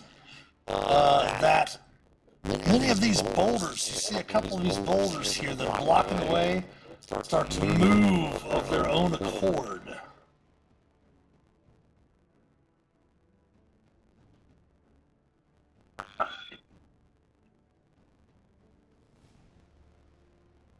And Felix, you do note that another one of those creatures comes from the hallway, the deep hallway, into the area where your manifest mind is. Okay. Top of the round, Felix. You're currently being grappled by Ulmor.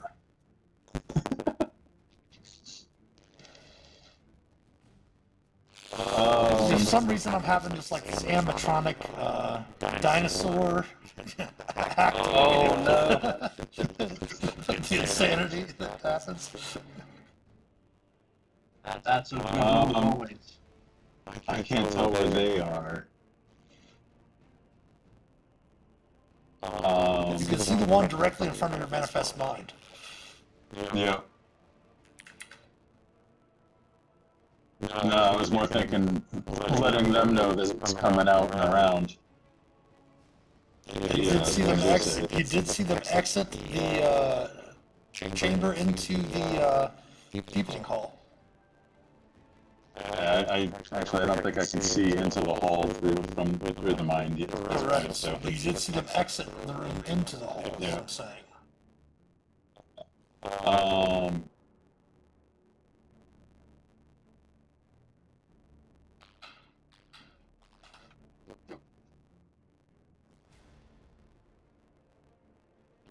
I am going to.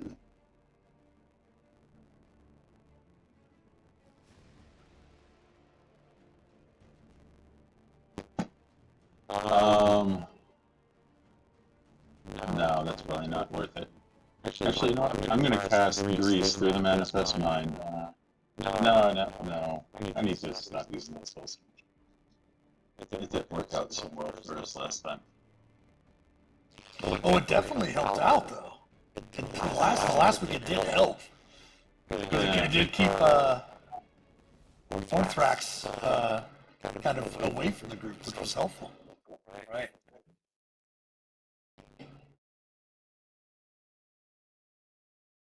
I'm going to yell out the door as much as I can that she left the room and she's coming around the other way, and hopefully they can hear me. I'll go ahead and have Hannibal and Sheldon both give me a perception check.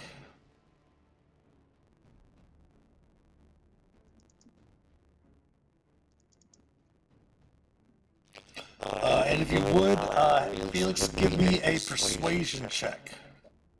Alright. Oh, that's not very good. No, it's excellent.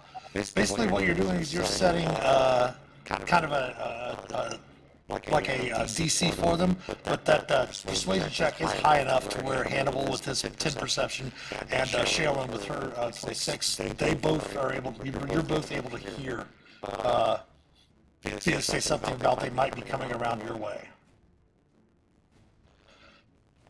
And then I'll tell Ulmor that one of the rock creature is coming towards us. Okay.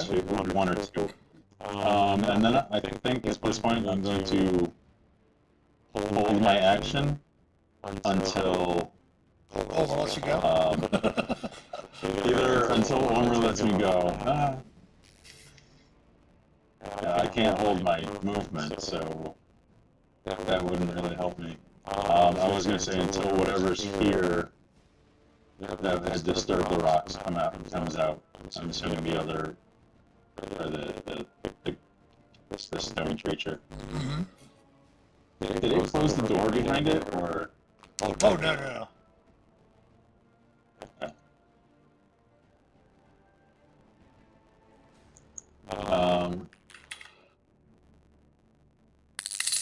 Yeah, I'll hold my action. I'll hold a spell action to for that dramatic orb, probably. Thank you for the gift of sub, Dottishin. Ulmor. Copy and pasty. It does come by stream when we are streaming Lord of the Rings online. Okay, cool. Awesome. So what was your ready action? What was the trigger again? When they come around, what are you going to do? Chromatic orb. Okay, chromatic orb. All right, excellent. Ulmor, are you going to keep Phelix in tow? No, if he wiggles and wants to get down, I'll let him go. Okay. I just want to get him out of the way. Yes, that's not a problem. You can release the grapple without any problem. On your turn, go ahead. Okay. Felix did mention to you that there's something coming from down here. Okay. Some sort of rock creature. Yeah. Okay. All right then. And it's your turn. Not yet, Felix. Okay. It is Ulmer's turn. Yeah, and I was thinking after my turn. So, all right then. If something's coming, and I wait for Felix to get ready to leave. I come over here by the door, and I will. Oh, I can see now. Felix, go ahead and take your 13 temps too. And I wait here until Phelix can actually get out of here, and I post up with my shield and staff, and now that I see the creature, I'm just ready to fight it. And I'll go ahead and rage out. Now that you see it, do you want to make any more movement? You can see that it is like kind of concentrating, almost like Luke in Star Wars, kind of moving the boulders. Okay. These boulders here are moving. Yep. Oh. I thought it was burrowing. Okay, it's moving the boulders. Yeah. In that case, I say, come on, Felix, let's go. Then man, I can't get through there. But it's moving the boulders, so. Yeah, I'll just run up to it and wait for it to come in around the corner. Okay. Yelling and raging at the same time. Okay. Go ahead and put your rage on. And that would be Shaelin's turn. Shaelin's going to quickly mention, Hannibal, you have made your history check too. You recognize that it's Medusa from what the description was. Shaelin says, what should I do? And she runs over by the door.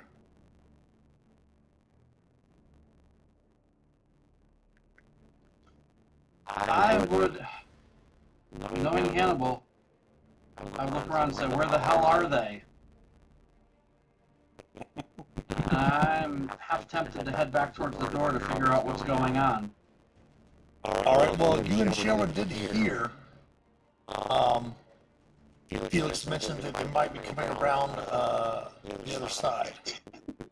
Sheldon's going to step outside and she is going to shout, "Oh shit! She's here!"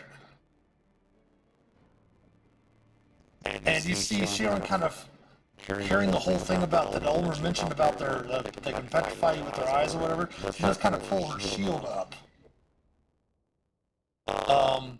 And she is going to try to cast a guiding bolt, but she is averting her gaze, so it does give her disadvantage on her attack roll against the creature. So she's going to fire out a guiding bolt. It's unfortunately not a crit, but it still does strike true with the AC of 17. So it does 15 radiant damage. And indeed, Hannibal, you do hear hissing on the other side. And Sharon continues her movement, sees 5, 10, 15, 20, 25, 30, 35. Back over to there. I'm not going to worry about rolling for the hit points because everyone's at max at the moment. And she does again have her shield up. Hannibal, you can see her through the door, right? I don't think I... You can barely see her, like right here. Okay, yeah. Yeah, you can barely see her. You see her kind of pull her shield up, the magical shield you all gifted her. She does have the Lightbringer mace out, ready to fight. Hannibal, you are up.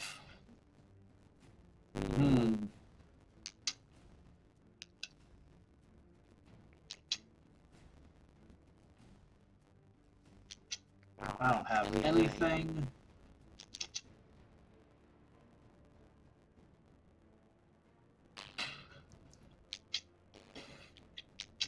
I don't have anything to help with this. Alright, I guess 5, 10, 15. Can I call to Shelrin? Where is she? She already said there by the stairs. Oh, okay. How well do you think I would remember this area? Like if I was to try to go back out and remember where the stairs were without looking. Well, I do have Explorer mode on for you, which shows you where you've been so far. Right, no, I'm saying my character. Yeah. You would have an idea because you recently just came down those stairs. That's true. So 5, 10, 15, 20, 25. I'm just going to do 2 quick even and odds for my own mental sake. And even and odd. Alright, so 1 this way and 1 this way. Alright, I guess I come to the stairs and swing with disadvantage with you. Are you averting your eyes?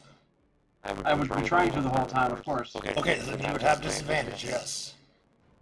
Alright, here it goes. I'm gonna drop my inspiration to take 1 straight swing. Okay. 16 will hit. Grrr. For 13. Take 1 at disadvantage. 23 will hit. Oh, glory!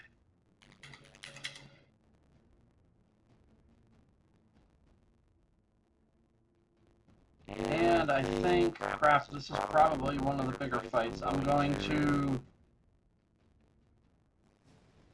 flurry of blows. 20 will hit. Stellar. And I'm going to try for a stunning strike. Okay.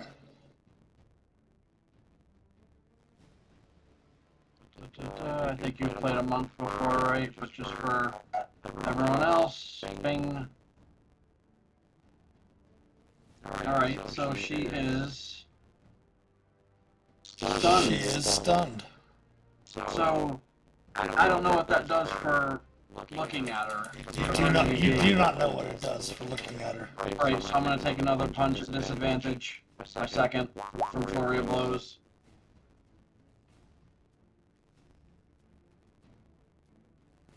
So a no-go. it will actually offset the disadvantage because she is stunned.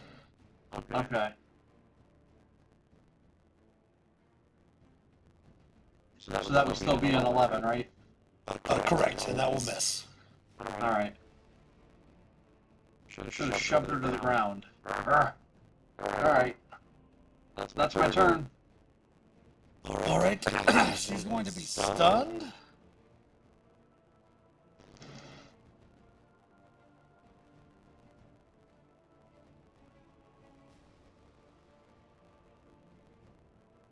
The boulder creatures are up. I was just highlighting that for the viewers. This one actually uses its action this turn. And you see the boulders that they were animating animate. Oh, yes.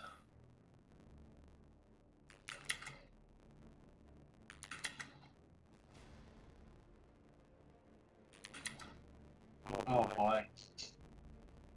I don't know what's going on, but that sounds gross. They do not have this feature. So this one's going to move forward. Ulmor, if you want to take an attack of opportunity, you may. Oh, yeah.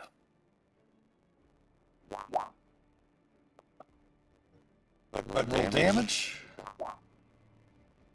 You note that the creatures are immune to your poison.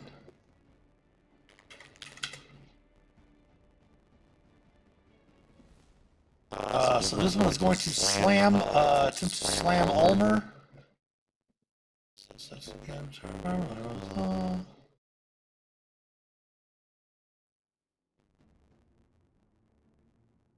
Good addition. Alright, so the one on Ulmor will attack Ulmor. Missing. One on Phelix will attempt to attack Phelix. AC of 25, Phelix. Yeah, that hits. 12 bludgeoning.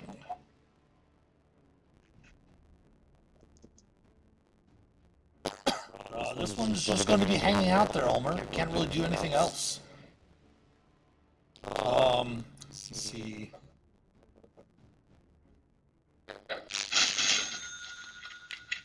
Hannibal will have advantage from fingers on their next attack. This one's going to roll downhill to Hannibal.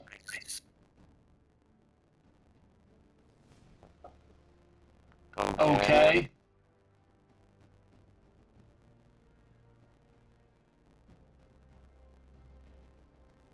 Missing. Ooh. Felix, you see the one with the manifest mind kind of moving back out into the hallway.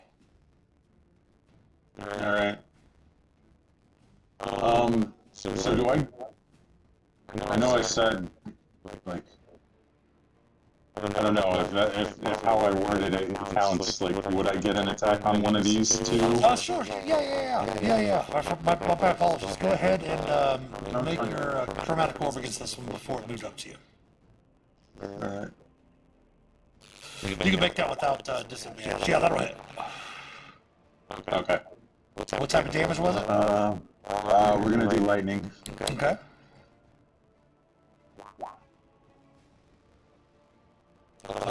Takes the damage as normal.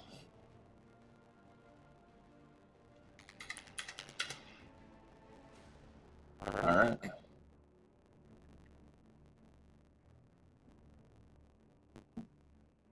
And we're using the attack of opportunity option for Ulmor. That was basically your ready action to attack. Since you have to use for ready action, you have to use your reaction to have that ready action go off. See what I'm saying? Alright, so that is those creatures' turn. Back around to Phelix.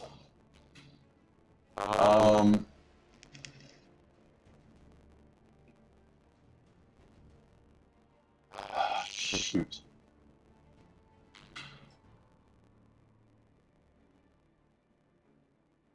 Actually, should be fine.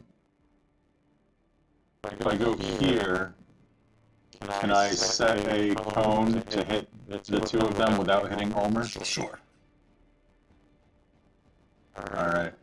Ryan's finding nice. Easiest way for us to determine that is just use the measuring tool and snap to center, and then we just basically pull this out like this. Oh, okay. See what we're saying? Yep. So you can totally do that.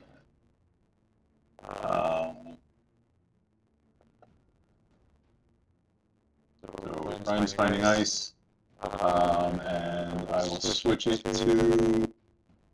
Oh, I know lightning works, so I'm going to use lightning. Okay. They do not have anything specific against that. So they will attempt their dexterity saving throws. DC is 15. We'll do the one right here beside you. Con save. Con save. Probably worse off that way. That will make it save. Go ahead and roll your damage too for me. Yep.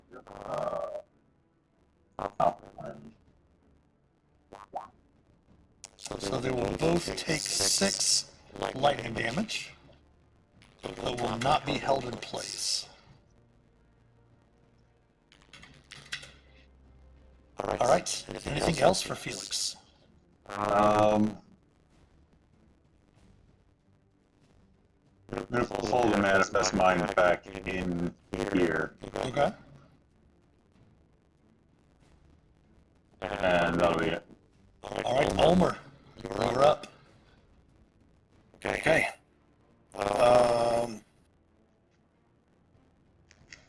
Can these things be knocked prone? It's a boulder. You don't know. Okay, well, he will try it. He's going to try bashing with his shield first as a bonus action. Okay. And then if he's able to do that, he will attack it. Well, he's going to attack it anyway. But. Okay, so go ahead and give me your athletics check, strength athletics check for your bonus action to try to knock it prone.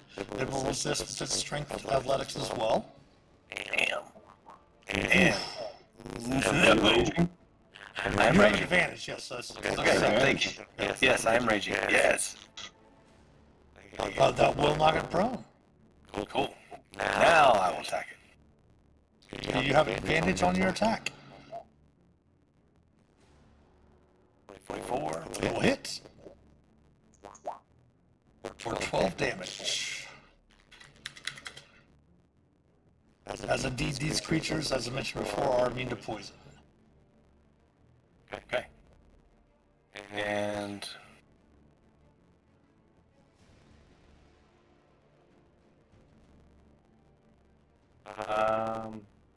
this guy can't really do anything. He's got his face in the other guy. Go ahead and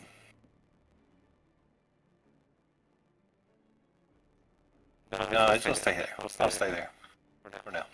Alright, Sharon is going to continue to keep her eyes averted. So she's going to have disadvantage on any of these.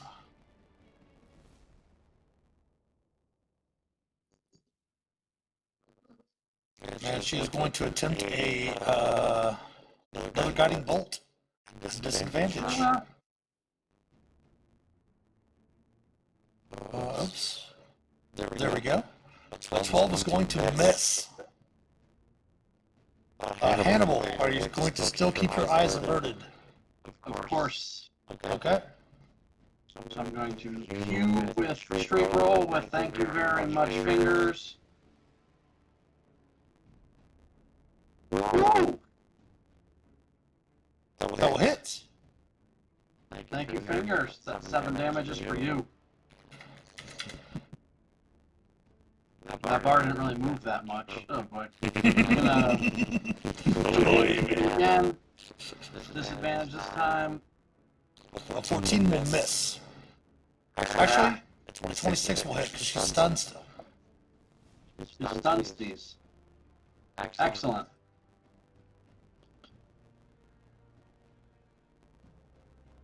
Thirteen slashing. Do you really want her gone? We're gonna do another sad flurry of blows. 10 will miss. Crit will hit. Do I want to keep her stunned? Even I do, odd I don't. You do. Alright, another stunning strike. Good. Grab Roll, that. roll damage for me too. Oh, you bet. 8. And we will attempt her con save yet again. DC is 15. She is not stunned. She's stunned. She has disadvantage on her con saves. It's enough. Alright. Only it says she automatically fails strength and dex saving throws when stunned. Yeah, yep. Alright, that's my turn. Just kind of keeping my eyes closed and trying to keep my hand back to feel if she tries to move. Of course.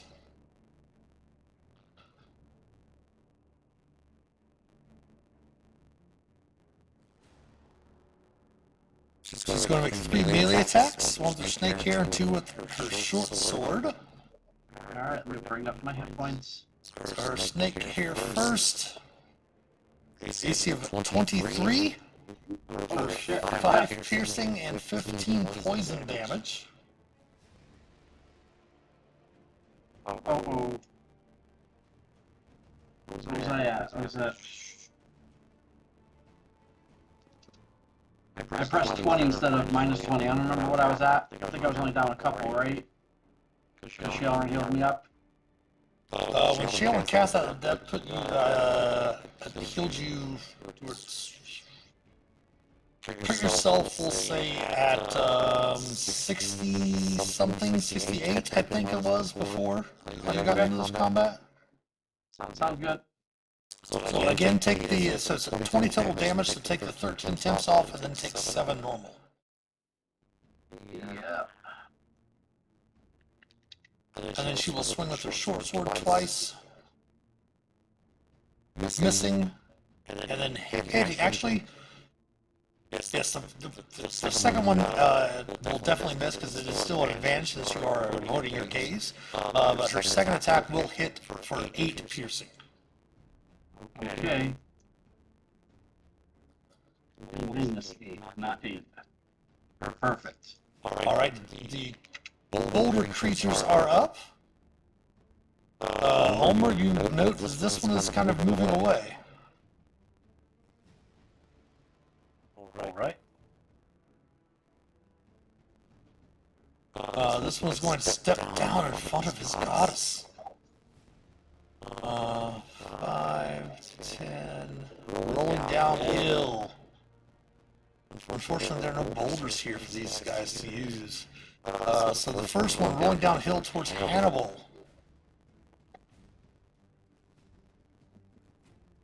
We'll go ahead and attempt to slam attack at advantage. AC of 22 for 10 bludgeoning. As well as 7 extra bludgeoning from the roll, and please give me a DC 16 strength saving throw. Hold on, still doing my counting. No problem. Ooh, for strength. Oh, fuck. Cool.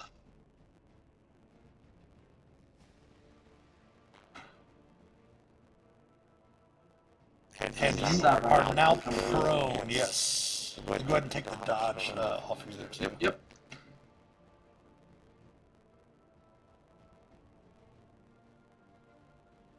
Alright, the second one is going to, go ahead. Hannibal, you should have resistance to the poison damage, so you only take half of that. Whatever the poison was from the snake head. I was rolling my sheet to check that, and It's only advantage on saving throws, yeah. Oh no, it's resistance to poison damage as well. I just looked it up in the player's handbook, because I had the same thought. Oh, yep, resistance against poison damage, so you only take 7 of that poison, so take 7 points back. Go for the dwarves. I went to open that, and the character sheet crashed, and then my Roll20 reloaded, and then I started getting hit. God. But before the next one's attack, we do have an ad break coming up here. We do still have one more to attack down here. Then, of course, we do have the ones down with Phelix and Ulmor as well. So we're going to take a small ad break, and we'll be back on the other side. So we'll see you then. Stick around. We'll be right back.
Alright, welcome back on this side of the ad break. We did give Hannibal back a few hit points from being resistant to poison damage. However, he is still prone. We do have one of the Gale of Dur still to attack, and we have the two that are down here with Phelix and Ulmor ready to go as well. So the one that is on Hannibal attacking with advantage, AC of 22 for 12 bludgeoning. Goodbye, everybody. And then we have the one down here on Phelix and the one down here on Ulmor. They have not moved anything extra for their rolling charge. They're just going to have attack normally. This one will be Phelix for 11 bludgeoning, and this one on Ulmor for 14, sorry, make it 7 bludgeoning since you are raging as well. Okay. Don't forget at the end of, to remind me, Hannibal, if you would please, at the end of Shaelren's turn to go ahead and give you back some temp hit points. Okay. So that is the creature's turn. That one moved out of there. Top of the round to Phelix. I close that for some reason. Let's do another Rhymes Binding Ice.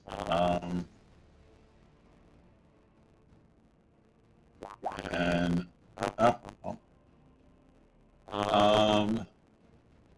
let's call it acids this time. Okay. I think I can do acid. Let me double check that. Sure.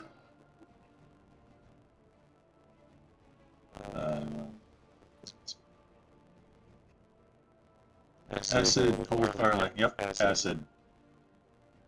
Alright. Attempting their dex constitution saves. DC is 15. Yep. Attempting to save the one right beside you.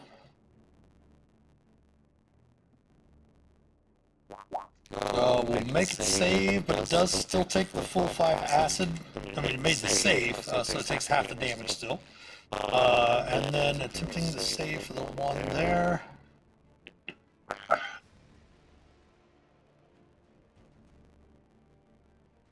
He will fail, taking a full 10. I also need to remove his prone condition because he would have stood up using half his movement on their turn. My apologies. There we go. Anything else for Phelix? He is also has movement to 0, correct?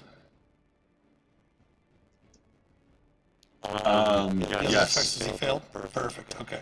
We'll put this on there. Speed is reduced to 0. All right. Anything else for Phelix? I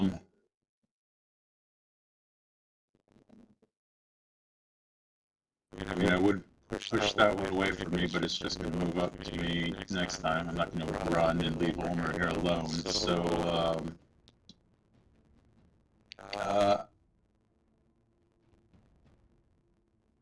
no, I think I'm set. All right, Ulmor, you're up. Right. I will,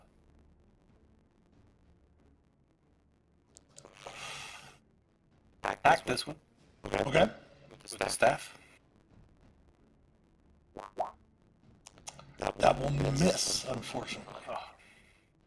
And that one seems stuck fast, so I will fly it up here and move, and I will try to you'll bash this one with a bonus action. Okay. Strength, athletics. 23. Nice. We'll knock it prone. Phelix and Ulmor. Go ahead and take back both of your inspirations if you do not have it.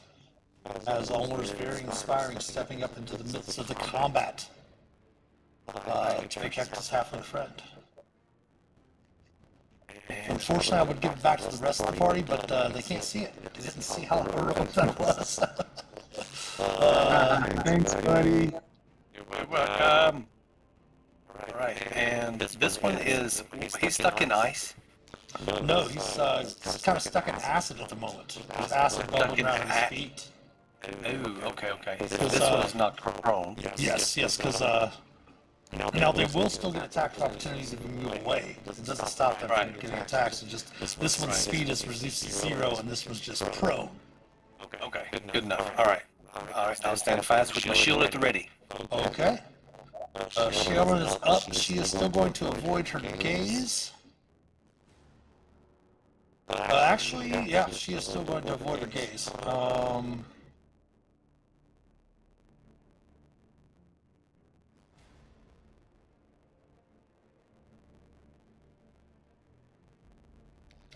I don't know if she will or not, though. She might not. Yes, she is. She's going to make a skill check as her action.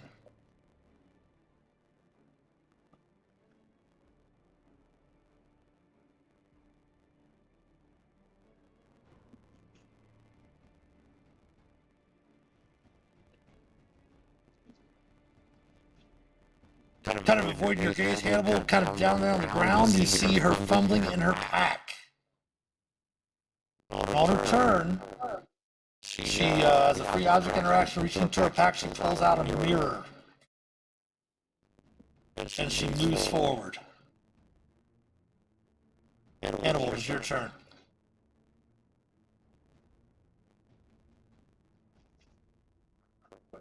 Alright, I am going to stand up. I think. Are you avoiding your gaze again, or no? Of course. Yes, I am avoiding the gaze. Averting my eyes. I'm gonna take, I think, 2 more smacks at her with you at disadvantage. Ah! First one will miss, the second one will hit with a 19 for 7 slashing.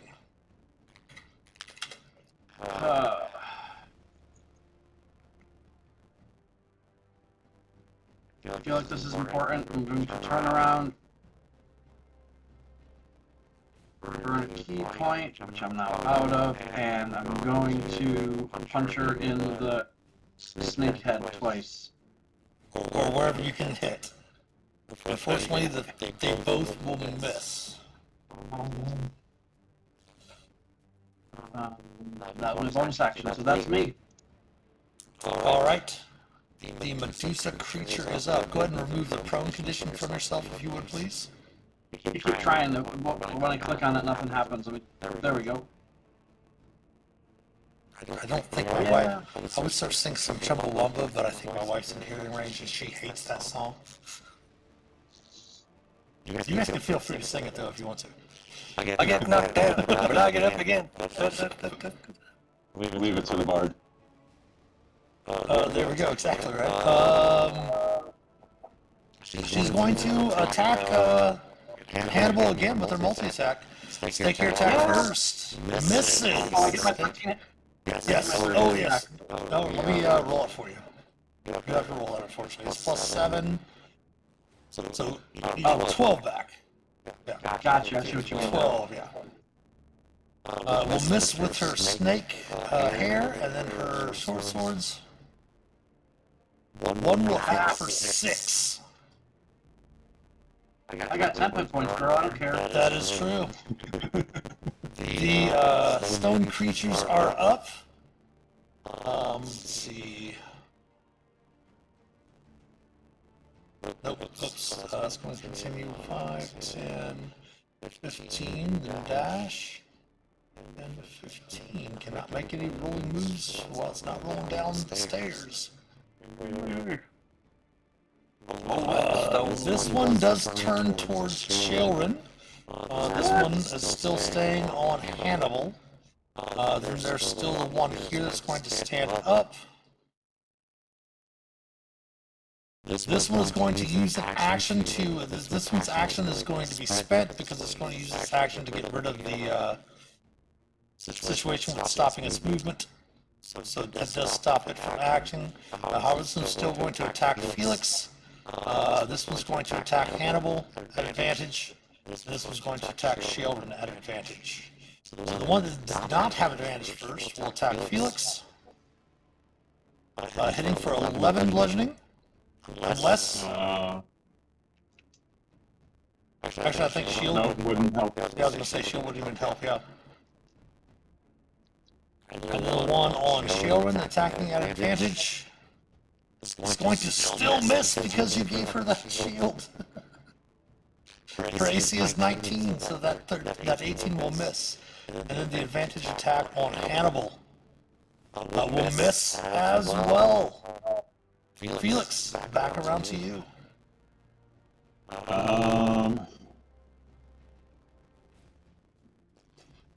Let's see. What spells do I have left?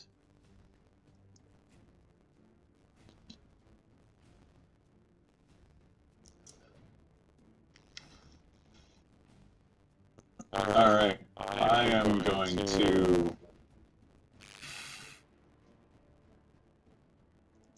I'm going to draw an attack of opportunity and move down to here. Okay. It will take its reaction to try to slam you. Missing.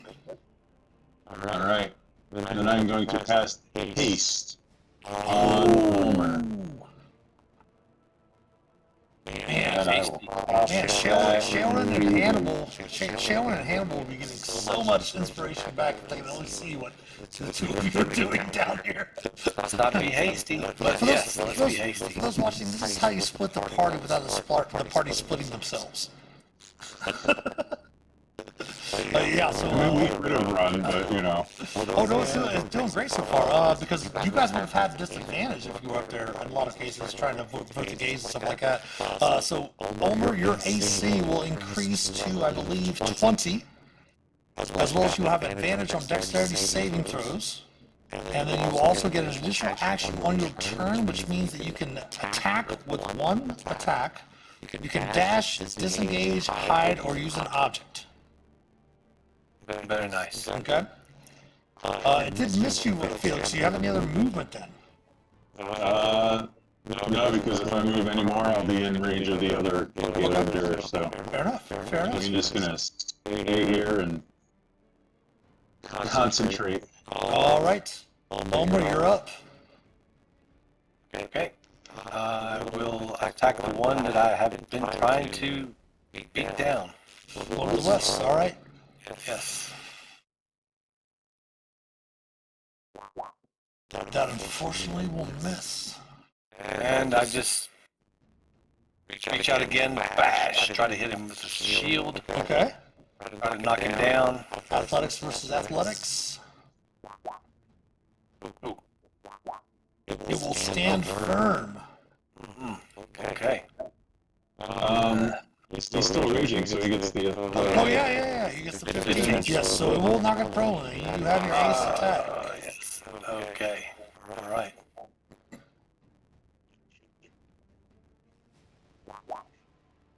When 23 will hit.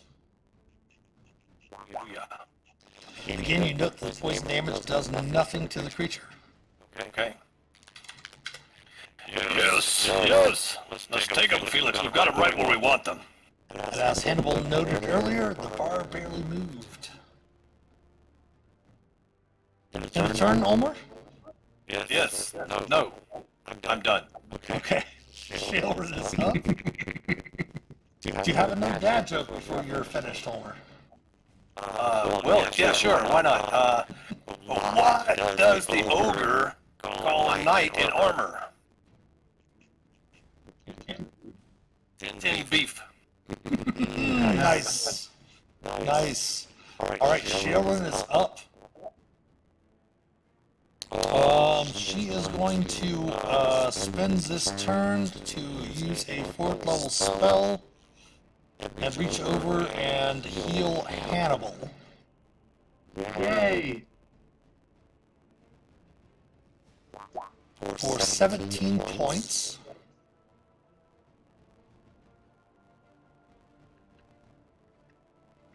She is then going to use her action to then, you have plus 7, so this is plus 11 to this roll. And then use her healer's kit as an action to heal you for 16 more points. Nice. Unfortunately,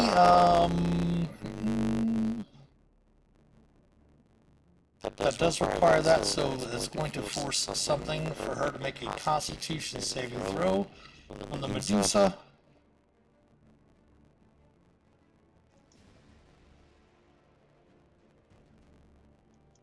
And Shae is able to make the saving throw against the Medusa. I'm sorry, she's not able to make the saving throw. However, she is restrained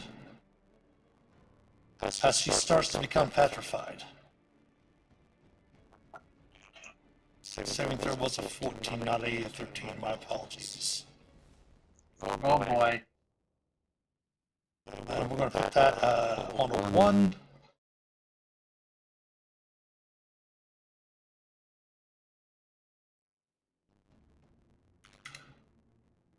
Here we go. Hannibal, you are up. Oh boy. To avert your gaze this round. Going to avert my gaze this round. Are you sure?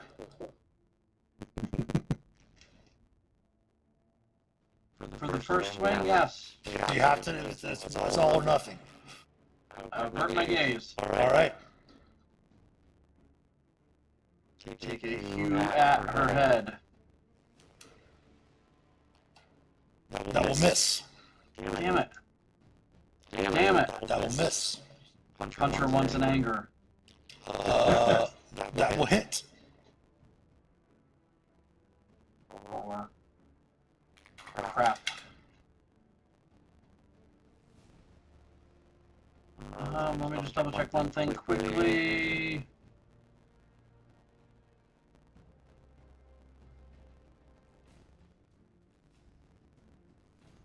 Alright, all set.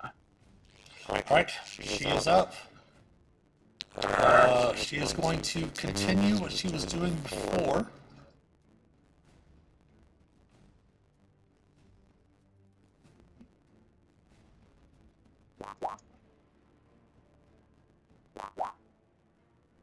That will miss. That will hit for, I'm sorry, let me give you back your temporary hit points at the end of the turn. Hannibal, Forgetting. no worries. That would be an additional 10 points, so whatever you have right now, add it up to 10. So we'll take you back up to 10. So from the 9 points, take it down to 1. To make sure that we don't have you in, start taking actual points if we have to. And then the next one hits with an 18, so 4 more piercing, so the 1 temporary and then 3 actual damage. Balls.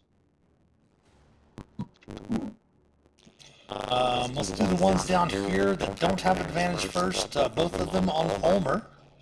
This one's going to stand up.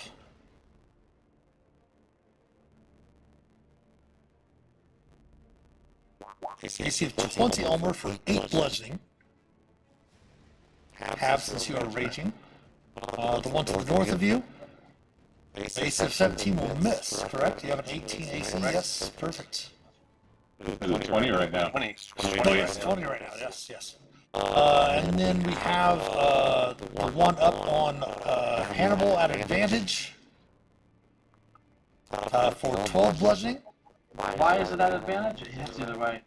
Because you're averting your eyes, which means you can't see. Okay. Yeah. And this one does not have advantage against Shae because she didn't avert her eyes. Which will miss. Bring us around to Phelix.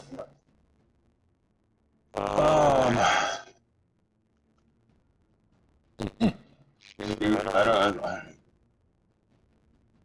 this fight does not seem to be going well for us.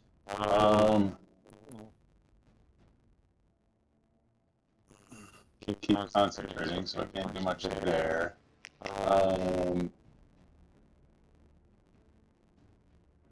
That's I don't know what. I'm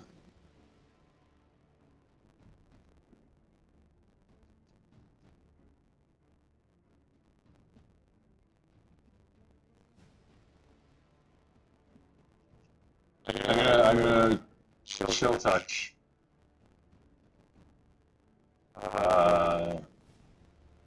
It's this one. Yep, the one west. Go ahead. 15. AC of 15 will miss.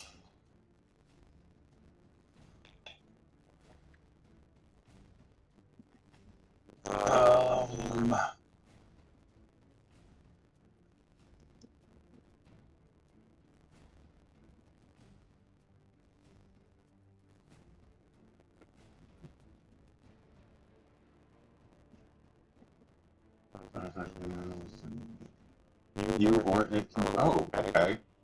I'm going to start moving my manifested mind. Let's see, so 30 feet, so that's 15, that's 30, 10, 20, 30. Alright. And I will end turn there. Okay. Ulmor. What happened? Where did you go? What did you do? Nothing that Ulmor would have seen. Okay. He just moved his manifest mind. Oh, okay. Alright, no worries. Yeah, so, well, looking back to check over his shoulder at how Phelix is doing against fighting rocks. Felix is there concentrating on that haste spell that is right on you. Okay. Makes his concentration checks with his thumbs up. And,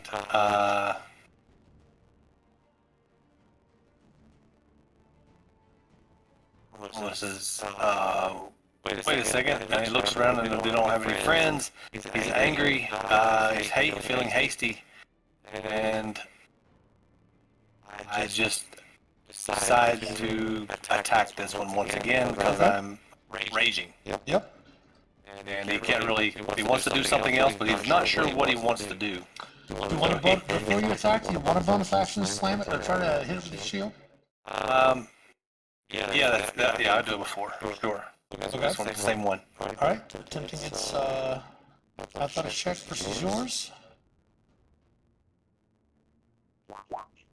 Oh, Advantage. You have a 23. That is prone again, so you have advantage on your attack roll. Boom. 19 will hit. For 7 more. And your hasted attack. 22 will hit. 9 more.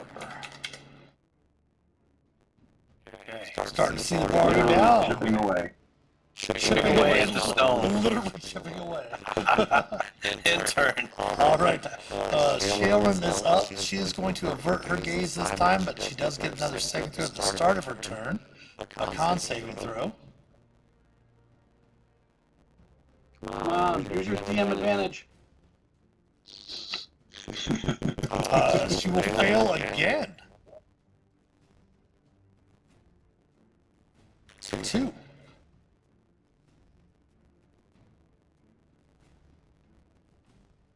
And she is going to, you see her turn up, since she doesn't have to heal Hannibal this turn, she is going to, show the mirror.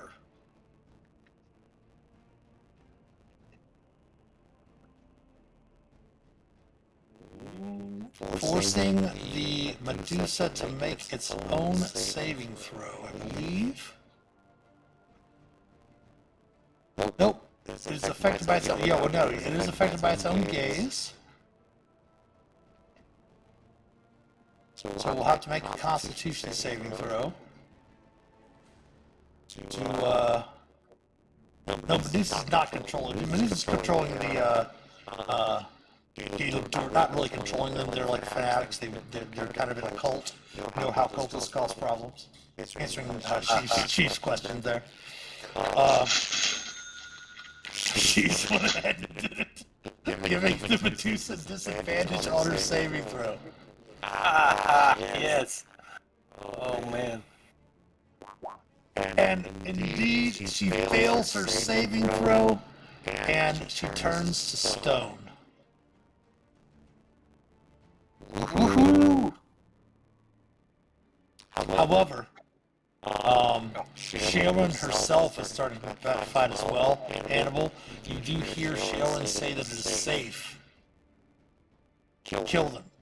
And then she will make her check for the +7, back up to 13 temporary hit points at the end of her turn. Hannibal, you are up. I didn't hear what Shae said. Kill them. Kill them all. Kill them. Alright, and Medusa's out. Yep. Alright, I guess I'm gonna take 2 huge swings at the one to my south. I was waiting for 2 sheets. I was just, Hannibal's taking so much damage, I had to make sure that Shaelyn had a turn to actually use her mirror.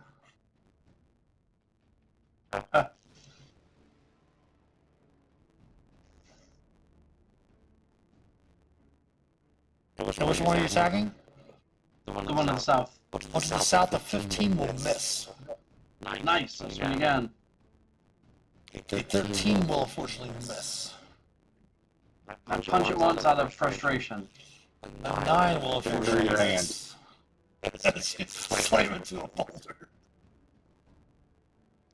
Flip it off, and that's my turn. Alright, the creatures are up. This one is going to kind of bull into the Medusa, and we're just going to go ahead and crack and destroy the Medusa here.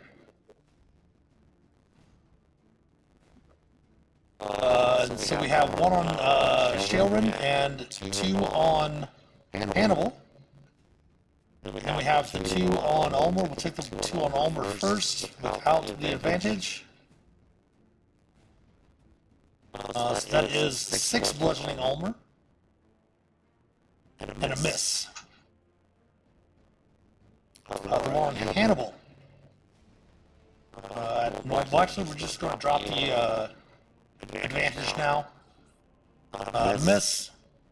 That will hit for... So put yourself at 2 temporaries, Hannibal. I was getting ready to ask. I heard you say it. I didn't hear you say it. I heard you say it, but I didn't hear the number. No worries. And that will take off temporary hit points off of Shae. Top of the round to Phelix. I'm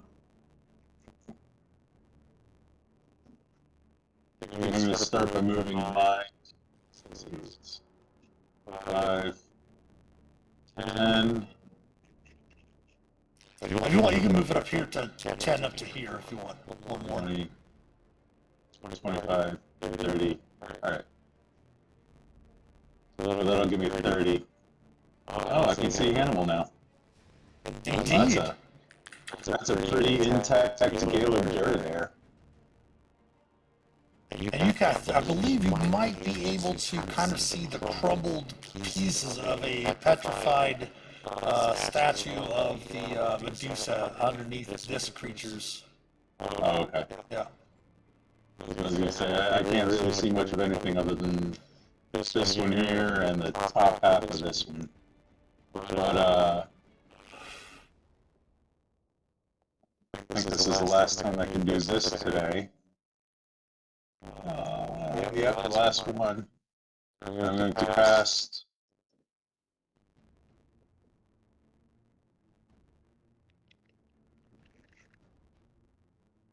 Fireball goes around corners, right? Through doorways? Yep.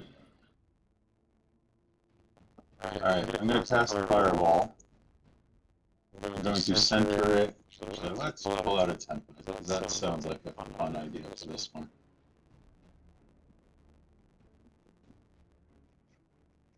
No. No.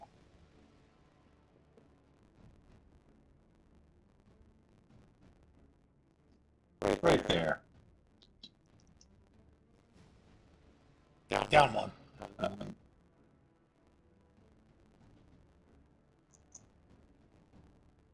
And Jeremy, you want to move down one. down one? Yeah. Okay. That way you get the one that's not hurt. Plus, there we go. Okay. Because it looked like this one down here was like in the corner of it or something, but. Come on, you take it all three? Come on. I mean, I could. Do you think you can make that save? I have evasion. I'll do it if you want me to. If you have his permission, he'll do it.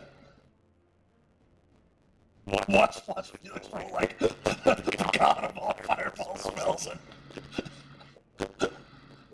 Alright. Are you good with that, Hannibal? Yes. All right. Alright. So, fireball. DC 15. Doing fire damage? Yeah, I'll stick to fire. Okay. I haven't found anything that they seem to be weak to, so. Go ahead and roll your damage for me. And Roll big, baby, roll big. 22. Alright, so first let's go ahead and just do the quick one for Hannibal. Go ahead and give me a DC 15 dex save, Hannibal. Perfect. No damage. And then we'll roll for this one first.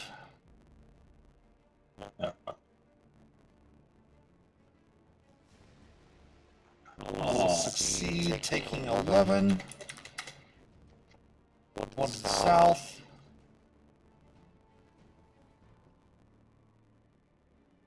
Succeed, taking 11. And then the last one.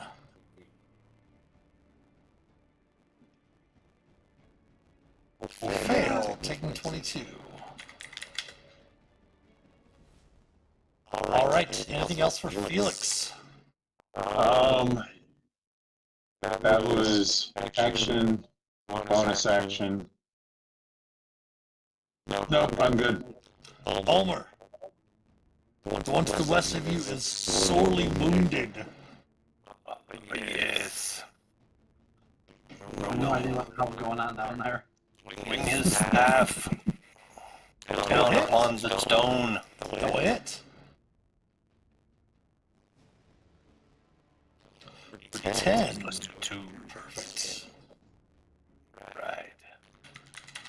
And your haste action. Or bonus action. Swinging once again with the staff. That will hit. And 7. 11 more. And now the bonus action. Same thing. Field. Bam.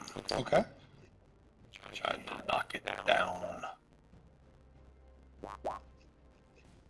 You will indeed knock him prone. 21. Yes. Oh, he got, yeah.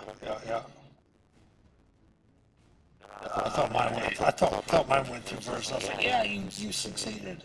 You still got it. Okay. Alright. Got it. I'll also mention to Ulmor that the others look like they're having issues, but the Medusa seems to be gone. And when you say the Medusa's gone, Ulmor, he just grins, he looks over his shoulder and he says, oh, we got him right where we want him. And, feels a lot better. In turn.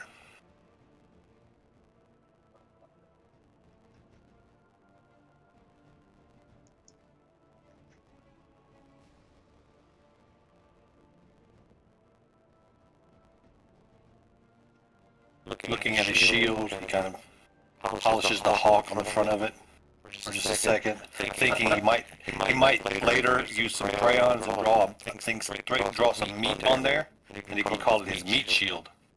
And Hannibal, you note that the petrification effect on Sharon is gone. Excellent, I'll tell the others as if they ever cared. Who moved them against how many they have? You don't know, you can't see.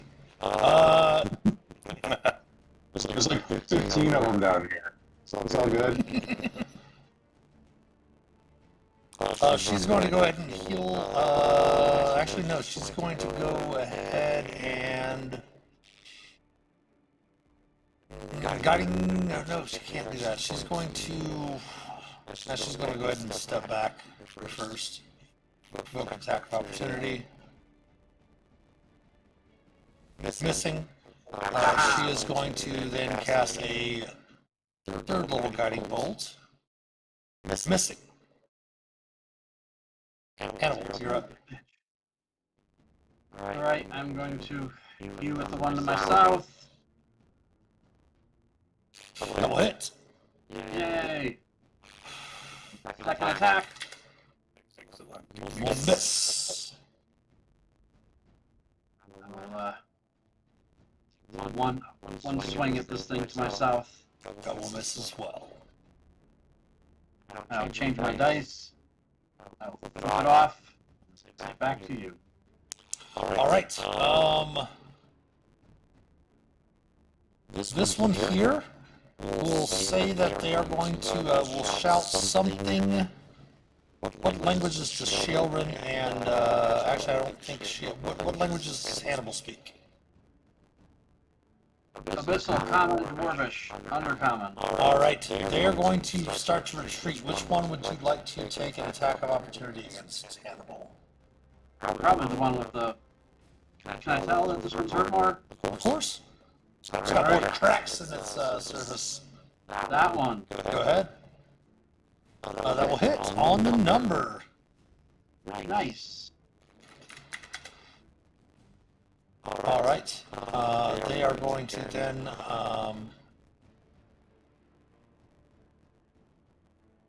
start to roll away. What?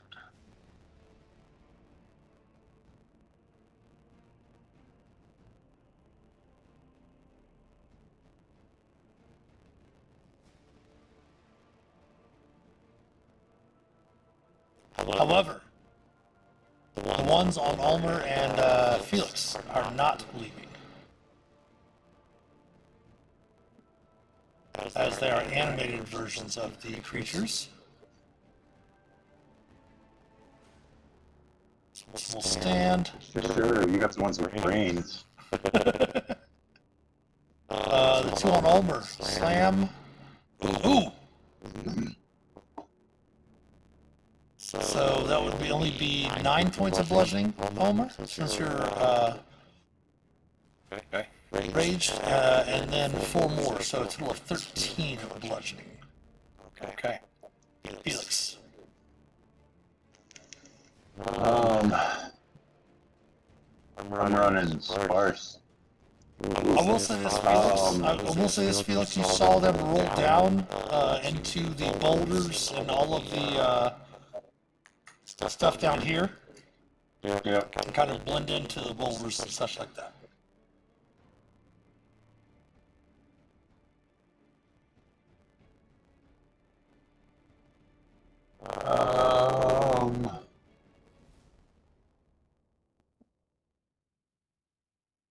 Let's try a mind sliver on this one. This is why not?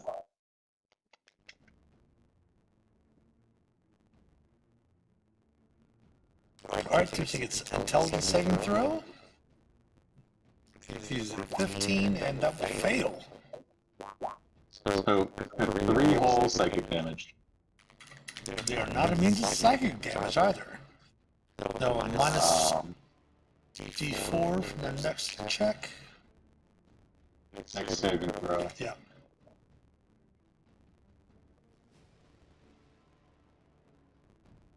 Nice.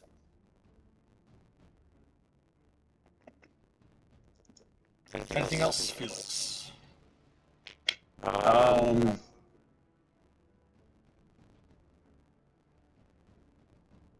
gonna have the manifested mind move in with these 2. That was, let's see, 5, 10, 15, 20, 25, 30. And that'll be it. Alright. Ulmor will be up. Haste is still active currently. However, it is way past the end of our session, so we're going to go ahead and call this here in the middle of combat. We'll pick this up next Sunday. I believe that's June 23rd, 7 p.m. Eastern Time. Finishing up. Next Sunday. Oh yes, that's right. 2 of us will not be able to. 2 people will not be available next Sunday for the 23rd. So the next episode, episode 24, will be on the 30th. Is that the following Sunday, the 30th as well? Yep. So we will pick up next Sunday, the 30th, for episode 24. We will begin right where we're at with Ulmor. In the action of what round are we on? We're round 8 at the moment. So yeah, we'll pick this up then. Of course, thanks to everyone stopping by to check us out and chat with us as well tonight. Of course, thanks to all of our supporters, especially our patrons through Patreon. If you'd like to help support the channel, please consider becoming a patron or subbing here on Twitch, twitch.tv/themasterofdungeons. The link to our Patreon page, as well as our YouTube channel and all of our social media accounts, can be found in the About Us section below here on Twitch. If you want to subscribe to us on YouTube, it is free to do. Like and comment on the videos, share them with your friends, follow us on Facebook, Instagram, Twitter, all that. Give us some likes, retweets, and all that good stuff. Every sub, like, and share helps us immensely. You can also support us by clicking on the About Us section below and join the Master of Dungeons Community Discord server, where you can help shape an accepting, caring, and inclusive community. The merch store is available. We do have our new Pride shirts for Pride Month, the month of June. Go ahead and show that one that you're wearing right now, if you would. Design Lizards, yes, perfect. That is the 2024 Pride shirt. Check that out at the merch store as well.